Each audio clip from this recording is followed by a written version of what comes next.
소위는 문답 강의 시작하도록 하겠습니다. 존귀하신 하나님, 사랑과 은혜를 감사를 드립니다.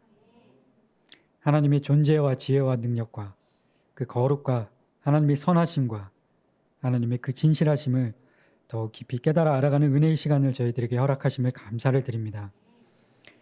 세상 사람들은 다른 것들로부터 힘을 공급받으려고 세상으로 뿌리를 뻗어나가지만 우리의 뿌리를 하나님의 생명의 샘으로 뻗게 하시고 우리를 구원하실 작정을 이루어가심을 감사를 드립니다. 말씀을 같이 함께 나누고 공부할 때 저희들이 시냇가에 심은 나무처럼 저희들의 무성한 가지가 담장을 넘고 열매가 주렁주렁 맺히는 은혜를 우리 모두 함께 경험할 수 있는 축복의 시간이 되게 하여 주시옵소서. 성령 하나님, 이 시간 우리 마음에 찾아오셔서 우리의 눈과 우리의 귀와 우리의 마음을 열어주시고 오늘 공부하는 그 어려운 내용들을 잘 이해하고 잘 깨달을 수 있도록 성령님, 저희들의 심령이 하나님을 알아가는 기쁨으로 충만하게 채워주시옵소서. 함께해 주실 것을 믿으며 감사를 드리며 예수님 이름으로 기도드립니다. 네, 반갑습니다. 일주일 만에 뵀는데 저희들이 드디어 이제 이번 10강 중에 5번째 시간입니다. 거의 이제 반을 넘어왔는데 거의 뭐 지난주에 말씀드린 것처럼 다 끝난 거나 마찬가지거든요. 저희가 뼈대를 다 세우고 기초 바닥 공사를 다 했는데 그 뼈대를 세우고 기초 바닥 공사를 하고 뼈대를 세우고 거기에 이제 지금 남은 5번, 10번, 6번의 강의는 살만 조금씩 붙여나가면 되는 거니까 어려울 게 하나도 없습니다. 다 끝났습니다. 다 끝났는데 그러면 다시 한번 그 간단하게 저희들이 그 소요리 문답 107문의 가장 중요한 거는 1, 2, 3문 바닥공사라고 말씀을 드렸고 기초 바닥공사 1문은 우리 인생의 가장 최우선의 최고의 궁극적인 목적이 무엇이냐, 하나님을 영화롭게 하고 그분을 영원토록 즐거워하는 것이다. 근데 그 목적을 알았는데 그 목적만 하나님께서 우리를 만드시고 우리를 만드신 그분이 어떤 물건을 만든 그 제작자가 그 물건의 목적과 용도를 가장 잘 아는 것처럼 하나님께서 우리의 목적까지도 그분의 영광을 돌리고 그분과 함께 같이 즐거워하는 것이라고 알려주셨는데 목적만 알려주신 것이 아니라 그 목적을 달성할 수 있는 방법으로 무엇을 주셨다? 예, 성경을 주셨습니다. 그 유일한 기초로 성경을 주셨는데 성경에서 그럼 주로 가르치는 것은 하나님에 대해서 우리가 알아야 할 내용과 그리고 하나님께서 우리에게 요구하시는 의무, 그 중에서 그렇게 기초 1, 2, 3문으로 기초 바닥 공사를 하는데 4문부터 38문까지가 하나님에 대해서 우리가 알아야 할 내용, 하나님에 대한 신앙, 하나님께서 우리를 위해서 하신 일이 무엇인지 그것이고, 그리고 39문부터 107문까지가 하나님께서 우리에게 요구하시는 의무다. 예. 제가 카톡으로 보내드렸는데 저게 지난번에 보내드린 게 조금 이제 제가 수정을 했는데 저게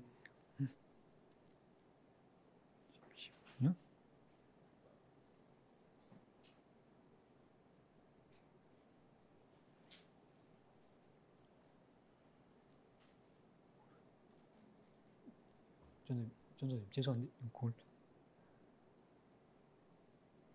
여기 보내드린 거에 한번 보시면은 저희가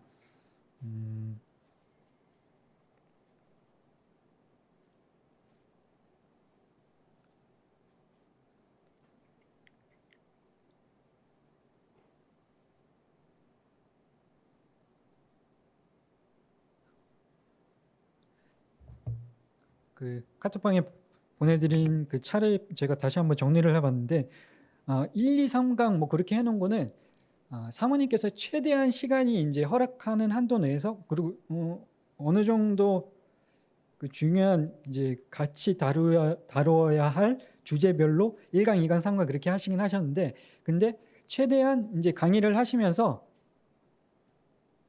그 시간 안에 다룰 수 있는 범위들을 최대한 많이 진도를 빼시려고 그 질문들을 많이 몇 가지 이제 다른 주제에 포함되어야 될 것까지 시간이 남아서 다루고 그런 적이 있었거든요. 그래서 여기 보시면은 6강의 구문 같은 경우에 구문이 8문이 뭐냐면 8문은 저기 6강에 하나님의 창조와 섭리라고 되어 있잖아요. 근데 7문이 하나님의 작정, 하나님께서 예정하신 일, 우리 인간처럼 우리 인간의 목적이 있는 것처럼 하나님께서 하나님의 본질이 어떤 분이시고 영이시며 존재와 지혜와 능력과 거룩하심과 선하심과 거룩과 선함과 공의와 진실하심이 무한 불변 영원하신데 그분이 그런 그 하나님의 성품, 그 속성을 가지고 계시면서 그 존재하시는데 그냥 존재하시는 것이 아니라 어떤 계획과 목적을 가지고 계시는데 그것이 작정이고 그 작정을 이루시는 방법으로 창조와 섭리, 세상 모든 만물을 창조하시고 인간을 창조하시고 또 그것들을 보존하고 통치하신다. 그게 이제 팔문인데 그 작정을 이루시는 방법이 무엇이냐? 그게 팔문이고 그 방법이 창조와 섭리다. 답이 창조와 섭리인데 구문은 그럼 창조의 일이라는 게 무엇이냐가 구문이거든요.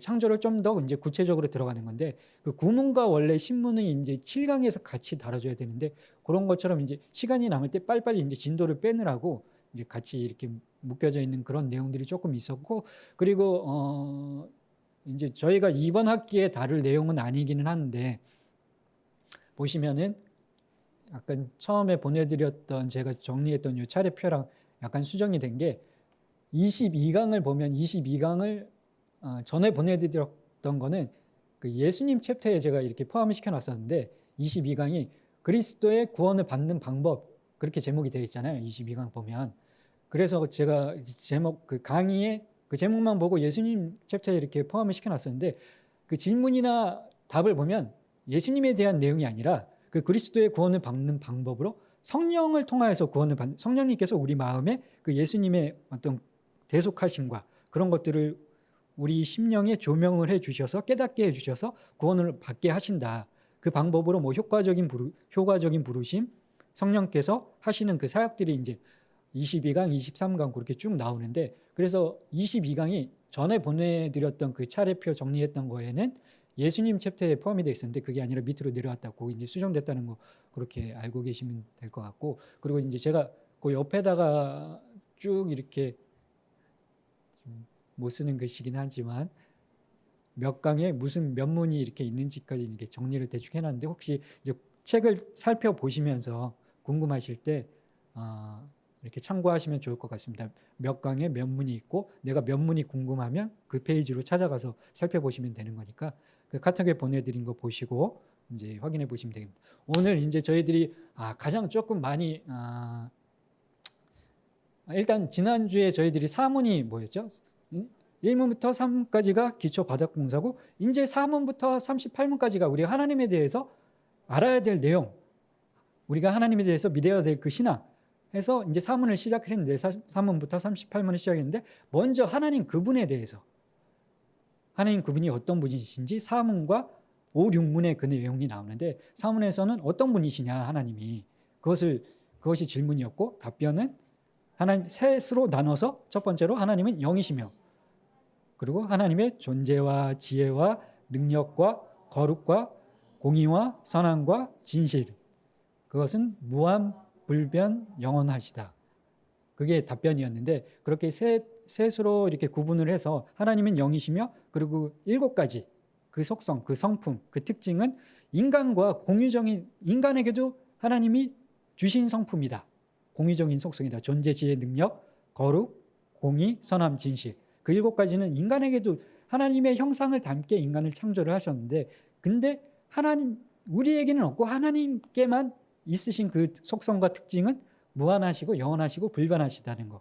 예, 그걸 그렇게 알고 계시면 되는데 그 7가지 특성이 있잖아요. 그게 다 외우기가 조금 어려울 수도 있는데 그 7가지를 또 이렇게 성질에 따라서 이게 원래는 이렇게 나누어지고 분리될 수 있는 그런 것이 아니거든요. 이게 붙이고 빼고 더할 수 있는 그런 것이 아니라 하나님의 속성이라는 것이 그런 어떤 가감할 수 있는 것이 아니라 분리할 수 있는 것이 아니라 하나의 하나님의 그 가지고 계신 속성인데 인간이 이해하기 쉽게 그렇게 분리한 것뿐이지 하나님의 어떤 속성은 뭐 새로 저희가 무한 불변 영원에서 다뤘던 것처럼 한계가 없으시고 이미 완전하시기 때문에 더할 것이 없거든요.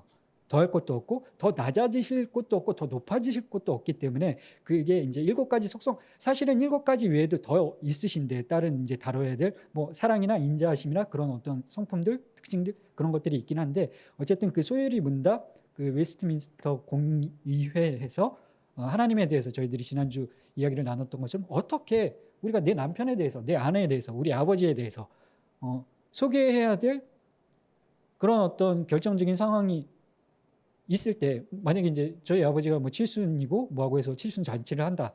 그럼 이제 거기서 사회를 보면서 아버지를 소개를 해야 되는데 보는 소주 가시시고 중국에서 1500년도에 넘어오시고 뭐 그런 것들 이제 중요한 부분들, 핵심적인 사항들을 잘 알고 소개를 잘 해야 되잖아요. 이제 어떤 그런 부분들을 잘 알아야 되는데 그런 핵심적인 부분들 7가지를 그렇게 이렇게 압축해서 그 소요리 문답 사문에 녹여서 정의를 내려놓은 것이고, 근데 그 7가지를 조금 이렇게 성질에 따라서 나누면은 또 조금 저희가 기억하기 쉬울 것 같아가지고 그거를 어떤 학자는 이렇게 나눴더라고요. 그 7가지를 어떻게 나뉘냐면 존재와 지혜와 능력은 자연적인 속성이고 거룩과 공의와 선함과 진실 그 4가지는 도덕적인 속성이다.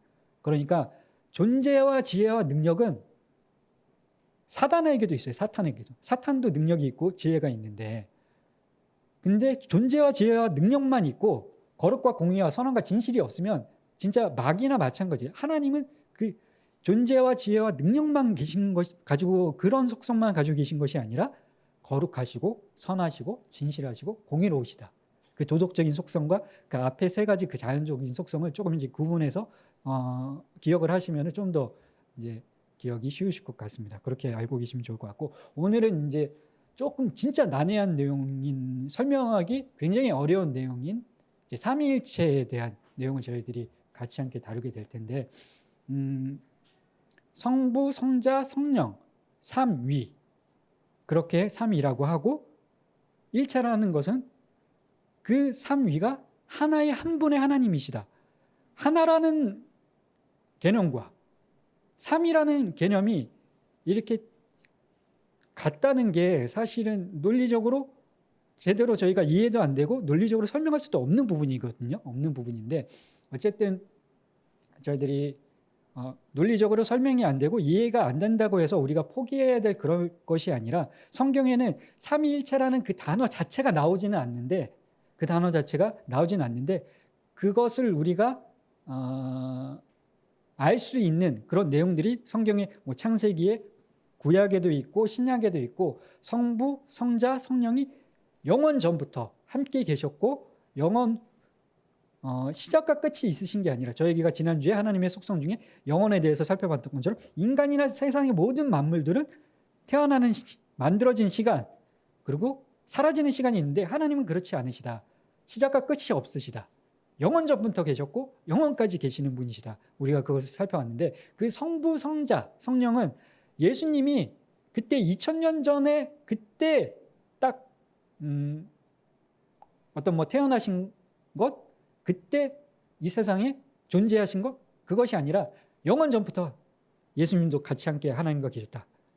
성부 하나님과 성령 하나님과 그런 내용들이 창세기에 다 나옵니다. 창세기에 나오고 이제 저희들이 살펴본 그 신약에도 나오고 살펴보게 될 건데 저 이제 차례표가 저희가 그 뼈대를 세워야 된다고 말씀드렸잖아요.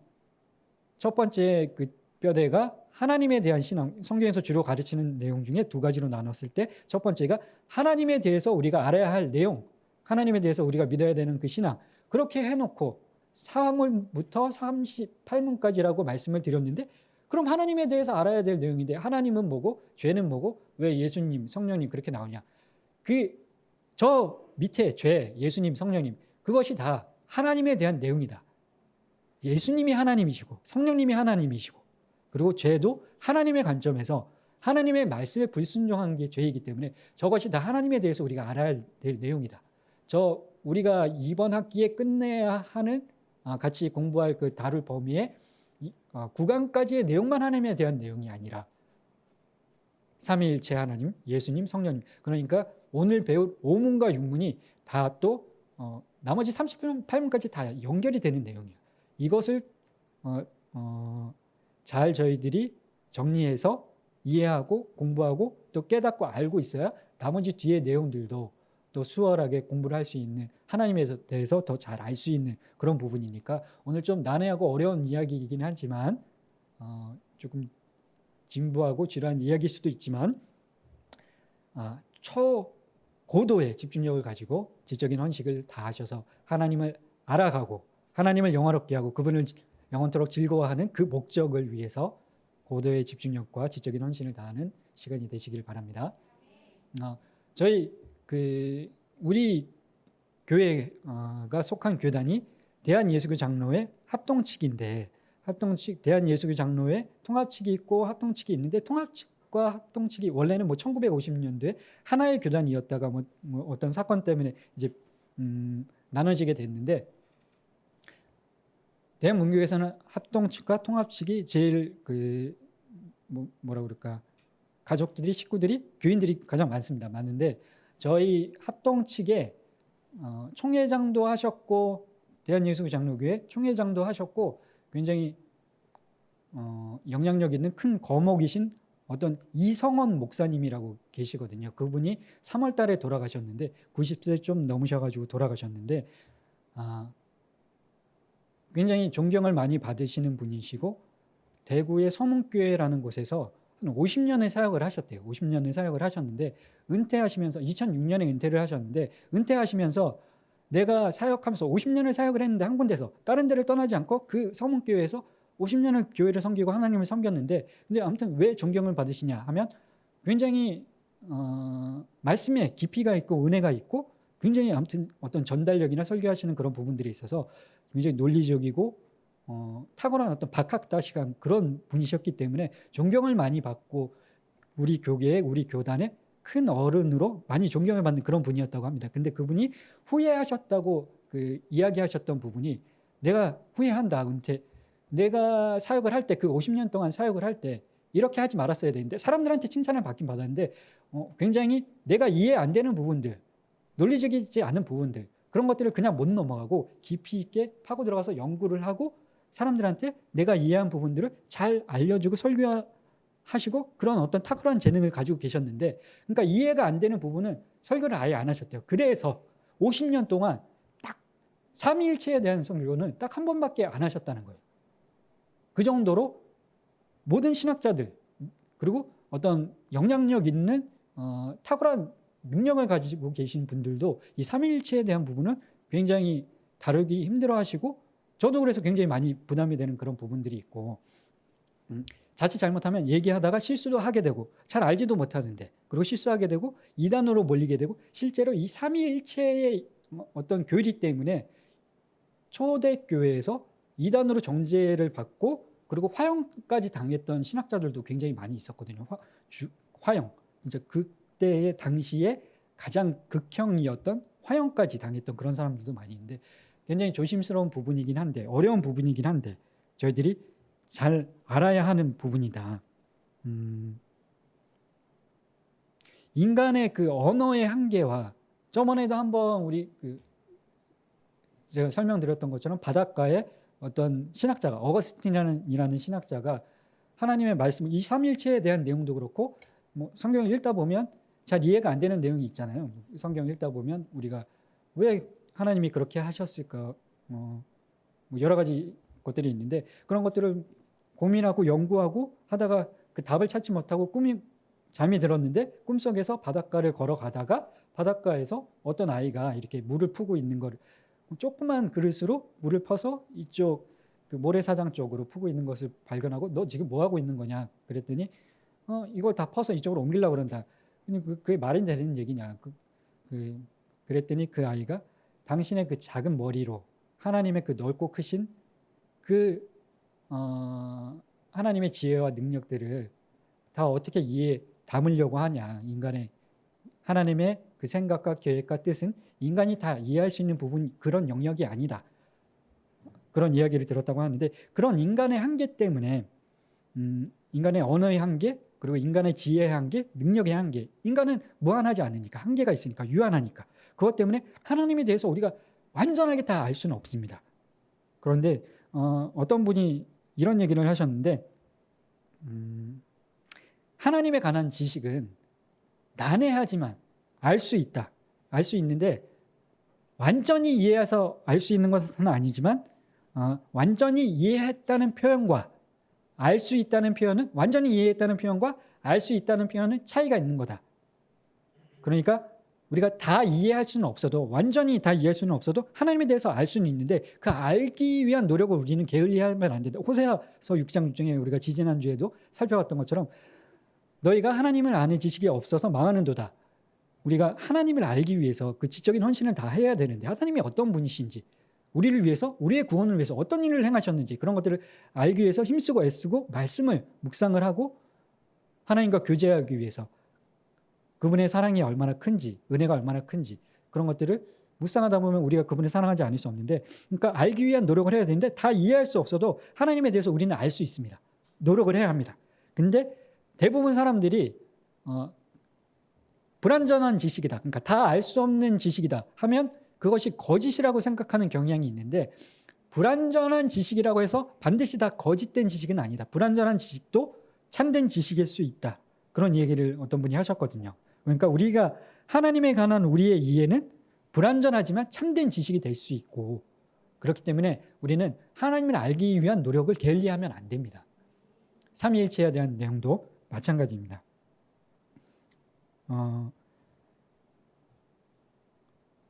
어렵기는 하지만 어렵다는 것이 아는 것이 불가능하다는 것은 아니고 알 수 있는데 그리고 저희가 이문에서 살펴봤던 것처럼 일반 계시와 특별 계시를 저희가 살펴봤잖아요.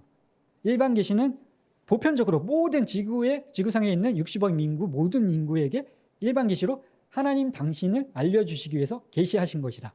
내가 있다는 것을 신적인 존재가 있다는 것을 하나님이 계시다는 것을 세상 자연을 통해서 해를 통해서 달을 통해서 뭐 꽃을 통해서 그런 어떤 자연의 이치와 법칙을 통해서 하나님께서 일반적인 계시를 주셨는데 뭐 보편적으로 구원을 하기로 작정하신 하나님의 택하신 백성이나 그렇지 않은 죄인이나 수렁에 빠질 악인이나 모두 다 알 수 있게끔 그 일반 계시를 주셨는데 그 일반 계시로는 하나님을 명확히 정확히 알 수 없기 때문에 왜냐하면 우리의 눈이 아담의 죄 때문에 흐려져서 하나님에 대해서 일반 계시로는 그분에 대한 정확한 지식으로 우리가 알 수 없기 때문에 특별 계시를 주셨다. 그렇게 말씀을 드렸잖아요. 그 특별 계시에는 여러 가지가 있다고 말씀드렸는데 직접 현현하시는 방법, 직접 현현하시는 방법, 직접 모세와 대화하셨던 것처럼 목소리로 들리게 대화하시는 방법, 그런 특별 계시, 꿈에 현몽하시는 방법, 직접 눈앞에 현현하시는 방법, 목소리로 직접 말씀하시는 방법, 기적을 행하시는 방법, 뭐 여러 가지 그 특별 계시의 방법이 있었는데 그 특별 계시 중에 성경을 통해서 우리에게 자신을 드러내셨다, 알려주셨다. 구체적인 하나님에 대한 지식들을 알게 해주셨다. 그렇기 때문에 우리가 완전히 정확히 다 이해할 수는 없어도 특별 계시, 주신 성경을 통해서 우리는 그것을 알기 위해서 힘쓰고 애써야 하는 것입니다. 알 수 있도록 분명히 주셨는데 완전히 우리가 이해하지는 못하지만 그 이문을 통해서 살펴봤던 것처럼 자신을 알려주시기 위해서 계시하신 그 특별 계시를 생각하면서 우리가 삼위일체에 대한 그런 부분들도 알기 위해서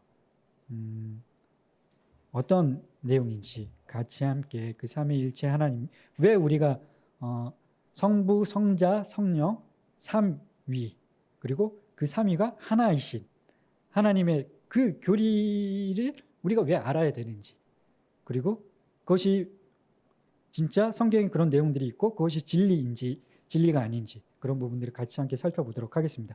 먼저 5문과 6문 같이 한번 읽어보도록 하겠습니다. 5문 먼저 같이 읽어보겠습니다. 하나님 외에 다른 신들이 있습니까?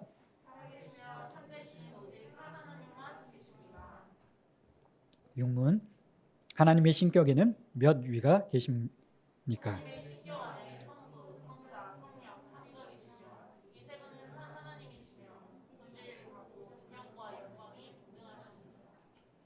아멘. 네.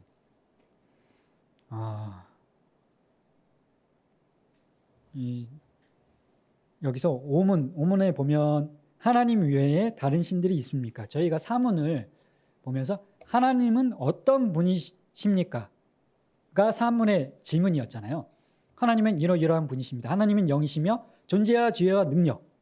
그렇게 세 가지를 끊고, 그리고 네 가지 도덕적인 속성, 거룩과 공의와 선함과 진실.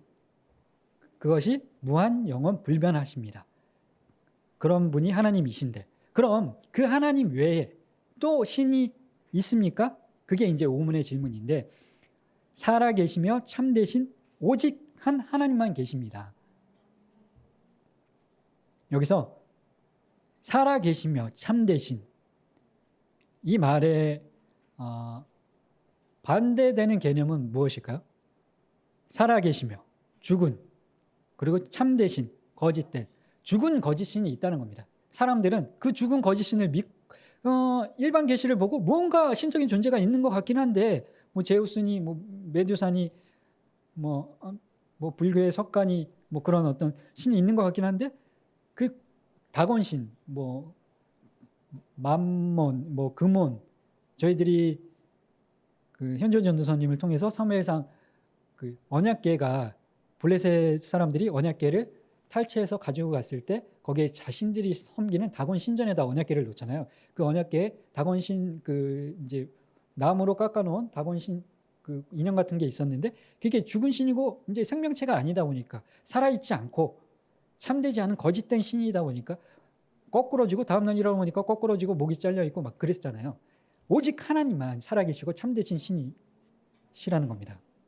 오문이 중요한 부분은 바로 그 부분입니다. 오직 하나님만이 살아계시며 참되신 분이심을 꼭 기억하시기 바랍니다. 그리고 육문은 이제 육문에 대해서 내용을 다루게 될 텐데, 보시면 저희가 1번 어디 갔어?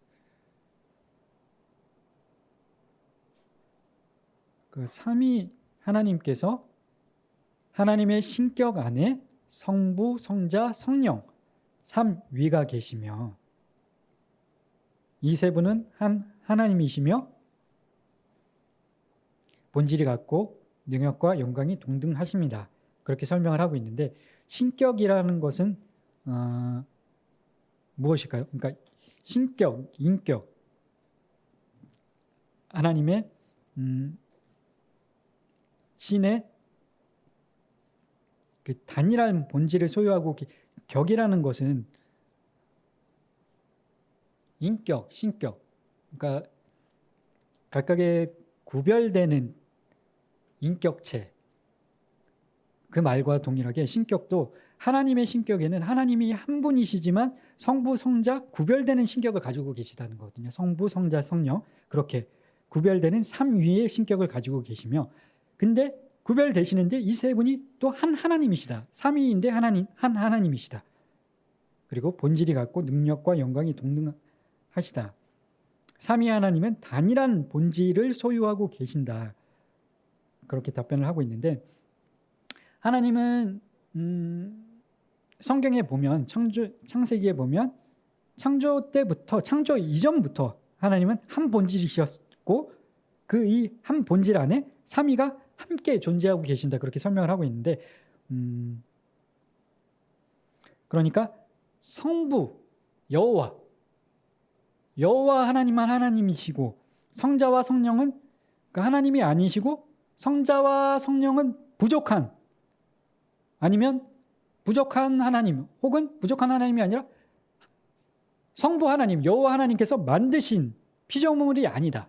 그리고 성부, 성자, 성령께서 모두 한 하나님이시라고 하는 것은, 이 세 분이 세 분으로 계신다는 것은 삼신으로 있다는 것은 또 아니거든요. 이게 어려운 말인데, 한 하나님이시는데 세 분으로 계시고, 그래서 이단들이 그럼 삼신론, 한 하나님이시라고 하니까 일신론이라는 것이 있고, 삼신론, 우리가 오문에서는 살아계시며 참되신 오직 한 하나님만 계십니다. 그렇게 오문에서 답변을 하고 있잖아요. 저희 성경의 내용을 보면 이게 그냥 이렇게 적어놓은 것이 아니라 성경의 그 내용을 근거로 해서 소요리 문답을 다 만든 건데, 삼위로 계시다니까, 세 분이 계시다니까, 그럼 신이 세 명이네, 그렇게 이단들이 주장을 했던 이단들이 있었거든요.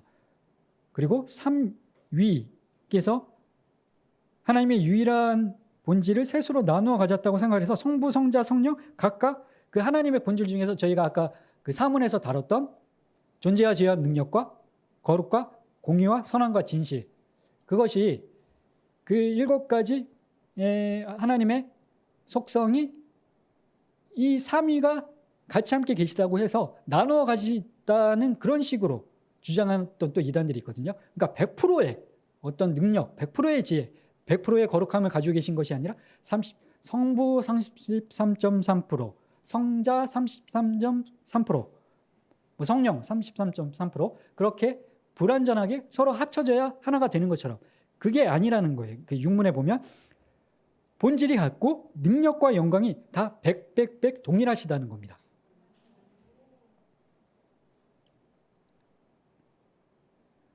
그럼 예수님께서 그 성자 예수님께서 과연 정말 성부 하나님뿐만이 아니라 인간으로 인간의 몸을 입고 오셨던 예수님도 그 신성을 가지고 계시는지 그 신격을 가지고 계시는지 그것에 대해서 같이 함께 살펴보도록 하겠습니다.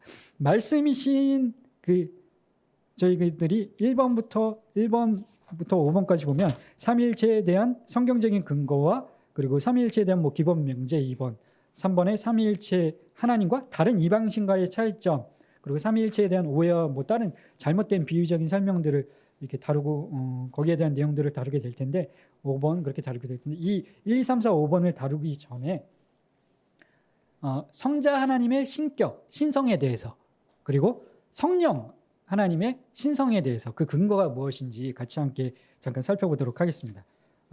성자 예수님의 신격에 대해서 히브리서 1장 2절로 3절 저희들이 내일부터 해서 아마 이제 내일 주보에 보시면은 목사님이 공지 광고할 때 말씀을 해 주실 텐데 내일부터 각 목장별로 일주일에 한 구절씩 성경을 다 같이 그 한 구절씩 암송하기로 했거든요. 그 암송을 내일부터 이제 시작하게 되는데 그 암송할 구절이 마침 히브리서 1장 3절 말씀입니다. 히브리서 1장 3절 말씀인데 그 1장 3절 말씀에 어떻게 기록이 되어 있냐면 말씀이 육신이 되셨는데 말씀이 육신이 되신 그 성자 예수님께서 창세 이전부터 하나님과 함께 하셨고 히브리서 1장 2절 3절에 보면 히브리서 기자가 저희들이 한번 찾아서 같이 한번 읽어보도록 하겠습니다. 히브리서 1장 2절로 3절 말씀.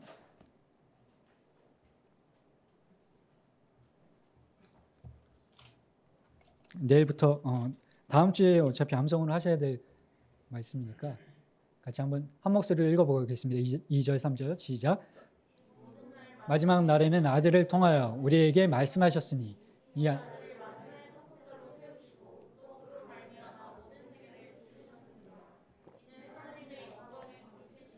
그 본체의 형상이시라. 그의 능력의 말씀으로 만물을 붙드시며 죄를 정결하게 하는 일을 하시고 높은 곳에 계신 지극히 크신 이의 우편에 앉으셨느니라. 아멘. 예, 말씀에 보시면은 3절에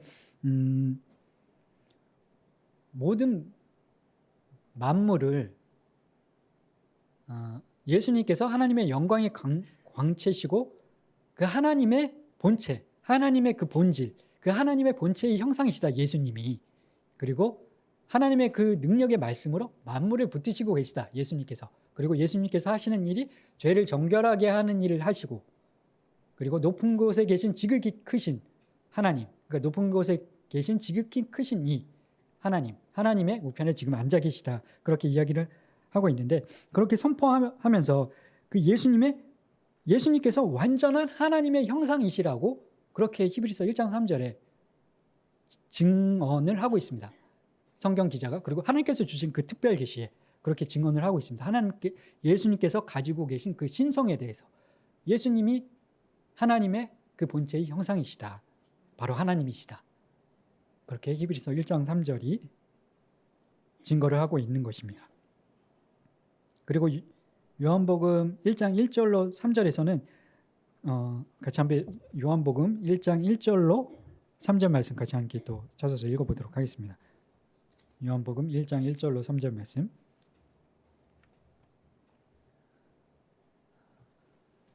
같이 함께 읽겠습니다. 시작. 함께 읽고 이 말씀은 곧 하나님이시니라. 그가 태초에 하나님과 함께 계셨고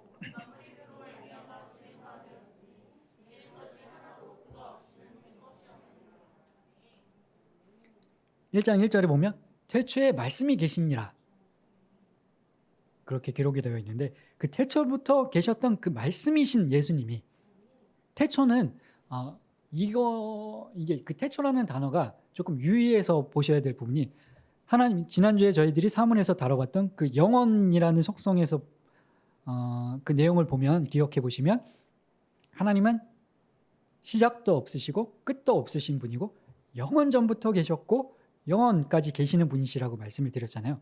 저 태초가 시작을 의미하는 시작과 동일한 단어가 아닙니다. 동일한 의미가. 저 태초는 그러니까 영원을 의미하는 거예요. 태초부터 그러니까 저거를 시작으로 잘못 오해하고 그 지난주에 배웠던 저희 말씀이랑 그럼 이렇게 충돌이 되잖아요. 그 영원성이라는 하나님의 속성과 충돌이 되는데 저 태초의 의미는 그래서 영원을 의미하는 것입니다. 시작을 의미하는 것이 아니라 세상의 시작을 의미하는 것이 아니라 그 세상이 창조되기 그 이전에 영원부터 말씀이 계셨다. 예수님이 계셨다. 그 말씀이신 예수님이 이 땅에 오셨다. 하나님과 함께 계셨던 예수님이 이 땅에 오셨는데 그 말씀이 곧 하나님이셨다. 예수님이 곧 하나님이셨다는 것을 요한복음 1장 1절도 기록을 하고 있는 것입니다. 예수님의 신성에 대해서. 저희들이 지금 예수님의 신성에 대해서 살펴보고 있는데 그 말씀이신 예수님의 영원성에 대해서 또 같이 함께 살펴보면 여러 이단들이 많이 있었는데 초대교회에 예수님이 오시고 성경이 이제 기록이 되고 성경이 그 믿는 사람들에게 성경이 이제 퍼져 나가면서 잘 몰랐던 사람들이 그리고 성경을 오해했던 사람들이 여러 이단들이 많이 등장을 했었는데 그 중에 아리우스라는 이단이 있었습니다. 그러니까 그 아리우스라는 이단은 말씀이 태초부터 그러니까 영원 전부터 있었던 것이 아니라 말씀이 그러니까 그거를 이제 시작이라고 생각을 하는 거예요. 저 태초를 시작이라고 생각을 하고 그 아리우스는 그러므로 예수님께서는 영원 전부터 계셨던 것이 아니라 창조 때 여호와 성부 하나님께서 창조하신 피조물이다. 그렇게 아리우스라는 이단이 그 예수님의 신성을 부인하는 그런 잘못된 이야기들을 교리들을 사람들에게 가르치고 자기만 그렇게 이해할 뿐 아니라 다른 사람들에게도 그렇게 가르쳤었거든요. 저희가 그 양육 교육 받으시는 분들 기억을 하시겠지만 하나님께서 보내신 유일한 구원자이신 예수님께서 구원자로서의 자격이 있으시기 위해서는 완전한 하나님이셔야 하고 동시에 완전한 사람이셔야 하잖아요. 근데 그 아리우스가 신성을 무시해버리는 겁니다. 그 완전한 하나님이신 예수님의 그 신성을 무시하는 잘못된 교리를 사람들에게 가르쳤기 때문에 그 아리우스도 이단이 됐고 그 아리우스만 그런 것이 아니라 아리우스 파들이 또 생겼었어요. 그 사람이 말이 맞다. 태초가 시작이다. 그렇게 생각하는 사람들이 있었는데 예수님은 영원 전부터 계셨다. 그 사실을 분명히 꼭 기억을 하고 알고 계시기를 바랍니다. 그리고 창세기 1장 3절에 보면 하나님께서 빛이 있으라고 말씀하신 순간에 그때 처음 말씀의 능력이 이제 성경에는 빛이 있으라 말씀하심에 빛이 있었다. 그 말씀의 능력이 또렷하게 그때 드러났지만 그 이전부터 말씀은 태초부터 영원부터 존재하고 있었다는 것을 요한복음 1장 1절이 기록하고 있음을 기억을 하시기 바랍니다. 또 요한복음 17장 5절에 보면 요한복음 17장 5절도 중요한 구절을 한번 찾아보겠습니다. 요한복음 17장 5절 말씀 같이 함께 찾아서 읽어보도록 하겠습니다. 시작.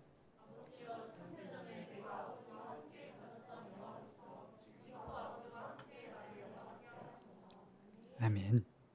네. 예수님께서 그렇게 말씀을 하십니다. 창세 전부터 내가 아버지와 함께 가졌던 그 영화로서 지금도 아버지와 함께 나를 영화롭게 하소서. 그러니까 예수님은 태초부터 영원 전부터 하나님과 함께 하셨던 분이시라는 겁니다. 시작이 없으시고 끝이 없으신, 영원전부터 계시고 영원까지 계시는 그런 하나님과 본질이 동등하신 분이시라는 것입니다. 또 구약에 나타난 그 예수님의 신성, 구약에서 증거하고 있는 예수님의 신성은 이사야 9장 6절에 보면 나오는데 같이 한번 읽어보도록 하겠습니다. 이사야 9장 6절 말씀 같이 함께 읽어보겠습니다. 시작.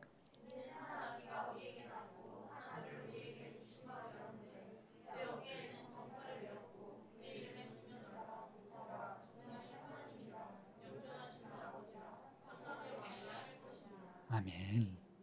여기 보시면은 이제 오실 메시아에 대해서 9장 6절 이사야가 이제 예언을 하는 내용이거든요. 예수님께서 오실 것이다. 메시아가 오실 것이다. 그리스도가 오실 것이다. 그렇게 예언을 하고 있는데 저기 보시면은 기묘자라 모사라 하고 그리고 뭐라고 표현을 하고 있습니까? 이사야가 전능하신 하나님이라 예수님에 대해서 하나님이라고 그렇게 명확하게 뚜렷하게 표현을 하고 있습니다. 그러니까 구약에도 그 예수님의 신성에 대해서 하나님이신 예수님에 대해서 명확하게 기록을 하고 있다는 것입니다. 다른 부분 뭐 예레미야나 다른 부분에도 한번 적어 놓으시기 바랍니다. 예레미야 23장 5절로 6절 뭐 다른 곳에도 많이 있는데 적어 놓고 나중에 한번 참고하시기 바랍니다.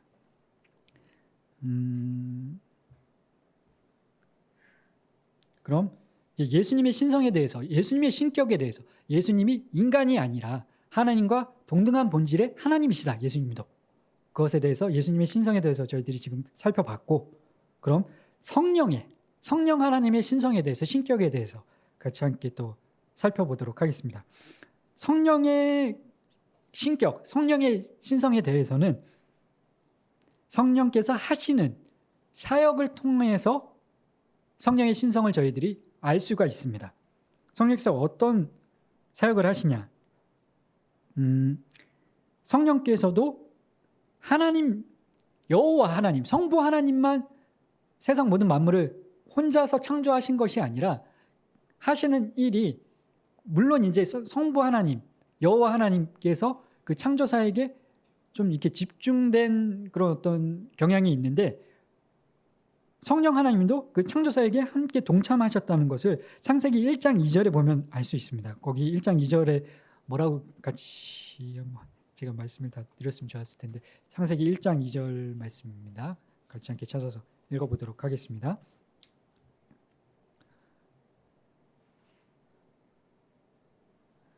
시작.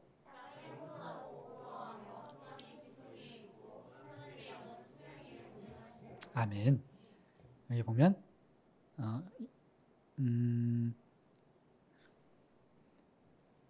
땅이 혼돈하고 공허하며 흑암이 깊음 위에 있고 아무것도 없었을 때 영원 전에 태초에 하나님의 영 수면 위에 운행하시니라. 그 운행하신다는 의미가 일을 하고 계시다는 거거든요. 하나님의 영 성령을 의미하는 것이고 그 여호와 성부 하나님 그 성부 하나님 홀로 세상을 창조하신 것이 아니라 성령 하나님도 그 창조 사역에 동참을 하셨다. 그 내용이 창세기 1장 2절에 기록이 되어 있는 것입니다. 만물이 어둡고 물로 차 있는 그 공허함 가운데 성령께서 당신의 능력으로 창조를 준비하고 계셨다는 것입니다. 그 운행하고 계셨다는 운행하신 이라 그 말의 의미가 창조 사역을 준비하셨다는 것인데 그리고 또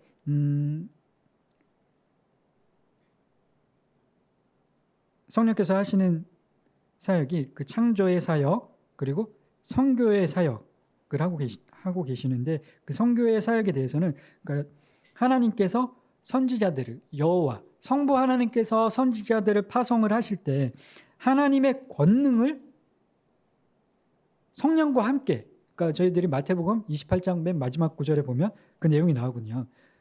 성령과 함께 공동으로 그 선지자들을 파송을 하시는 것을 이제 말씀을 해주고 계시는데 이사야 48장 16절에도 그런 내용들이 기록이 되어 있습니다. 이사야 48장 16절 말씀입니다. 같이 함께 읽어보도록 하겠습니다. 시작.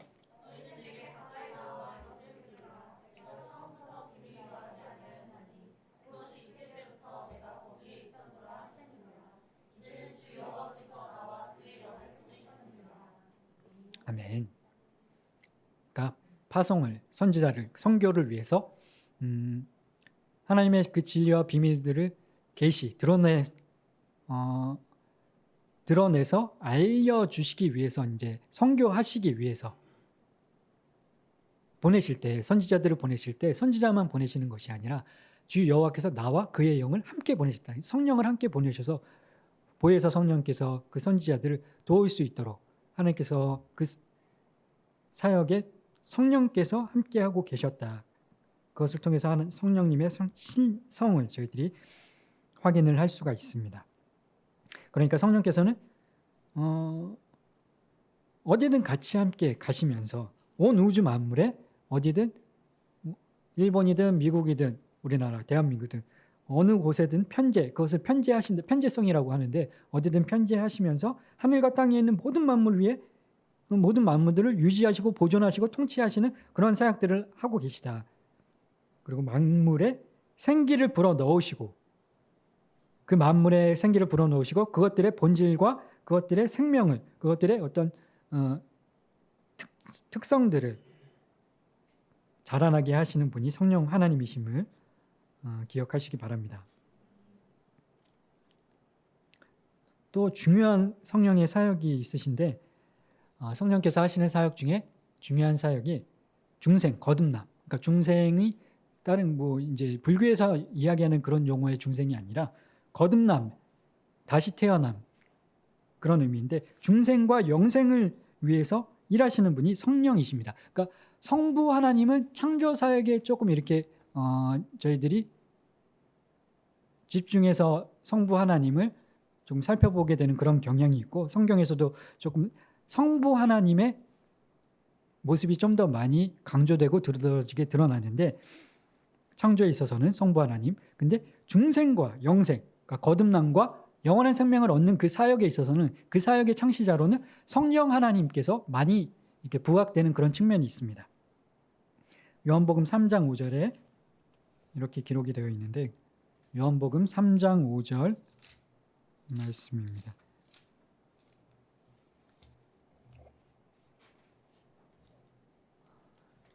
요한복음 3장 5절 말씀 같이 함께 읽어보도록 하겠습니다. 시작.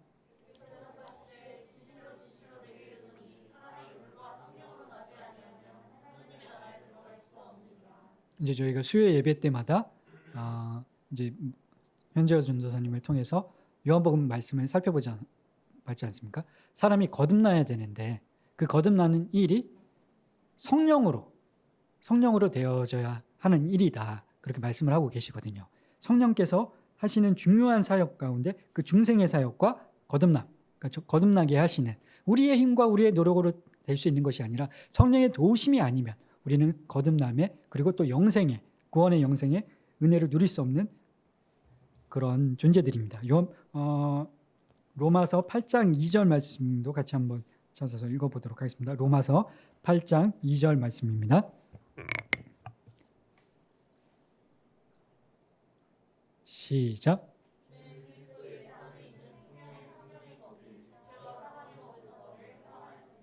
아멘. 그러니까 거듭나게 하시고 요한복음 3장 2절에서 보면 거듭나게 하시고 우리에게 영원한 생명을 얻게 하시는 그 사역의 창시자가 성령이시라는 겁니다. 생명의 성령의 법이 우리에게 영생을 주는 것입니다. 죄와 사망의 법은 율법이 우리를 살게 하는 것이 아니라 영원한 생명을 얻게 하는 것은 율법이 아니라 결국에는 생명의 성령의 법. 성령께서 예수님을 알게 하시고 아까 저희들이 차례에서 잠깐 살펴봤던 것처럼 그리스도를 통해서 구원을 얻는 방법이 무엇이냐? 그것이 22강의 그 질문이라고 말씀을 드렸는데 그리스도를 통해서 구원을 얻는 방법은 성령을 통해서 성령께서 우리 마음에 그 그리스도의 대속하심과 구속하심의 그 은혜를 깨닫게 하심으로 우리는 우리의 행위가 아니라 율법의 행위를 다 지킴으로써가 아니라 예수 그리스도를 통해서 우리 죄를 대속하신 율법을 이루신 예수 그리스도를 통해서 우리의 구원과 영생을 얻을 수 있음을 성령을 통해서는 우리가 깨달을 수 있다는 것이거든요. 그 중생과 영생의 중요한 사역을 하고 계시는 분이 성령이시고 그것에서 우리는 성령의 신격을 확인을 할 수가 있습니다. 그럼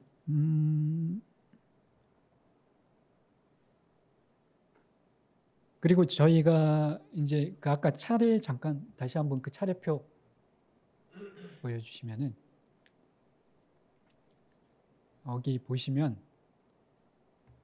22강에 그리스도의 구원을 받는 방법, 성령을 통해서 성령께서 우리의 마음에 예수 그리스도의 대속과 구속하심에 그 진리를 깨달아 알게 하심으로, 마음에 그 조명하심으로 우리가 구원을 얻게 되는데, 그 효과적인 부르심이라는 것은 구원을 얻게 되는 그 효과적인 부르심, 그리고 부르심의 유익, 부르심의 성령께서 우리를 부르셔서 예수님을 알게 하시고 예수님을 통해서 구원을 얻게 하시는데, 그 부르심의 유익이 무엇이냐, 그 구원의 유익이 무엇이냐, 세 가지 유익이 있는데, 칭의와 하나님의 자녀로 입양이 되는 것, 죄인이었던 사단의 자녀였던 우리가, 그리고 악인이었던 우리가 성령의 효과적인 부르심을 통해서 의인이라 칭함을 받게 되고, 사단의 자녀였던 우리가 하나님의 자녀로 입양이 되는 유익을 얻게 되고, 또 우리가 여전히 구원을 받고 나서도 죄로 인해 넘어지고 쓰러지고, 구원을 받고 나서도 그리스도의 향기를 세상에 빛과 소금의 역할을 감당해내지 못하고 살아가긴 하지만, 그게 정체되어 있는 것이 아니라, 믿는 사람들은 그 모습이 정체되어 있는 것이 아니라, 전순기 목사님께서 오셔서 한번 설명을 해줬던 것처럼 나선형으로 결국에는 우리가 성장해 가거든요. 우리의 믿음이 성장해 나가는데, 그것을 성화라고 합니다. 성령께서 그 성화 유익까지도 주시는데, 그런 사역을 성령께서 칭의와 성화와 그 양자로 입양되는 그 유익을 얻게 하시는 사역을 성령께서 하고 계시다는 것입니다. 그것은 그냥 신적인 존재가 아니면, 신격이 신성이 없으신 분이면 저런 일을 하실 수 없다는 것입니다.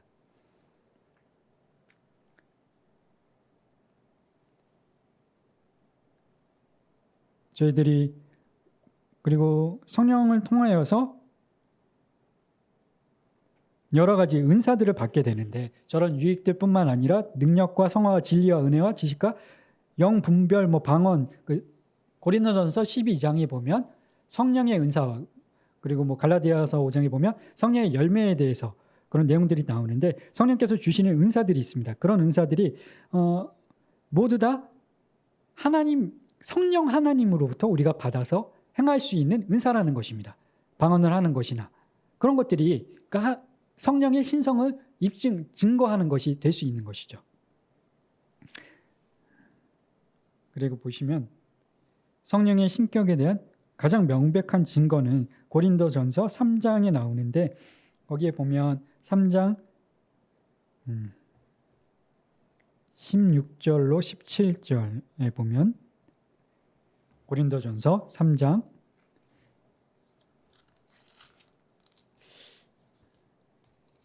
16절, 17절 말씀 같이 함께 읽어보도록 하겠습니다. 시작.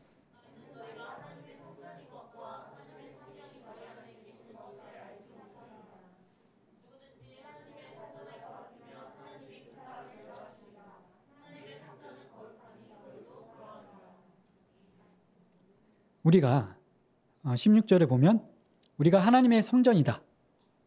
그리고 하나님의 성전인 우리 안에 하나님의 성령이 계시다. 그렇게 말씀을 하고 계시는데, 성령이 곧 하나님, 성령 하나님이 곧 성부 하나님, 성자 하나님이라는 말씀입니다. 성령이 우리 안에 거하시면 우리가 하나님의 전이 되는 것입니다. 성령의 신성을 확증하는 말씀이 그렇게 요한복음 3장 16절 말씀인데, 그렇게 예수님의 신성, 성령의 신성, 성부 하나님, 여호와 하나님만 하나님이신 것이 아니라 인간의 몸을 입고 오신 성자 예수님도 하나님이시고, 성부 하나님과 동등한 본질, 그리고 능력과 영광이 동등하시다. 그리고 성령 하나님도 성자 하나님, 성부 하나님과 동등한 본질을 가지고 계시고 능력과 영광이 동등하시다. 수직적인 관계가 아니라 수평적인 관계다. 그렇게 이해를 하시면 좋을 것 같습니다. 교재로 돌아가서 그렇게 이제 예수님의 신성에 대해서, 삼위일체 하나님에 대해서 저희들이 살펴보면서 예수님의 신성, 성부 하나님뿐만 아니라 여호와 하나님뿐만 아니라 예수님의 신성, 성령의 신성의 어떤 근거들을 같이 함께 살펴봤는데 교재로 돌아가서 삼위일체에 대한 성경적인 근거들을 같이 함께 살펴보도록 하겠습니다. 그러니까 아까 저희들이 말씀을 나눴던 것처럼 완전히 이해할 수는 없는데 내가 하나님에 대해서 삼위일체에 대해서 이거구나 하고 어느 순간 깨달아 알아지는 그런 때가 오는 그런 때를 경험하는 사람들이 있대요. 그런 사람들은 이단이 될 확률이 높다고 합니다. 그 완전히 이해할 수 없고 아까 그 바닷가 모래사장의 그 사례를 우리가 말씀을 드렸던 것처럼 그리고 완전히 이해할 수 없는 게 당연한 것이 인간의 죄성 때문에 아담의 그 범죄 때문에 인간의 눈이 가려져 있고 우리의 지혜와 한계로는 그 어린 아이가 대학생들이 공부하는 미분 적분을 뭐 1살, 2살짜리 갓난 아이가 다 이해할 수 아무리 뭐 설명해줘도 이해할 수 없지 않겠습니까? 미분 적분을 뭐 그런 것처럼 하나님에 대해서 우리의 지식은 완전할 수는 없습니다. 완전할 수는 없지만 계시하신 만큼은 우리가 알기 위해서 노력을 해야 한다는 것입니다. 하나님을 영원하게 하고 그분을 영원토록 즐겁게 하기 위한 그 목적을 달성하기 위해서는 하나님이 어떤 분이신지 왜 삼위일체 하나님에 대해서 우리가 알아야 하는지 성부, 성자, 성령 세 분이 왜 동등하게 신성을 가지고 계시고 왜 동등하게 영광과 동등하게 능력을 가지고 계신지 그 부분에 대해서 계시하신 만큼 그 성경적인 근거에 대해서 같이 함께 살펴보도록 하겠습니다. 마태복음 28장 19절 같이 함께 그 11페이지 읽어보도록 하겠습니다. 저희 11페이지, 교재 11페이지에 보면 기록이 되어 있는데 같이 함께 읽어보도록 하겠습니다. 시작.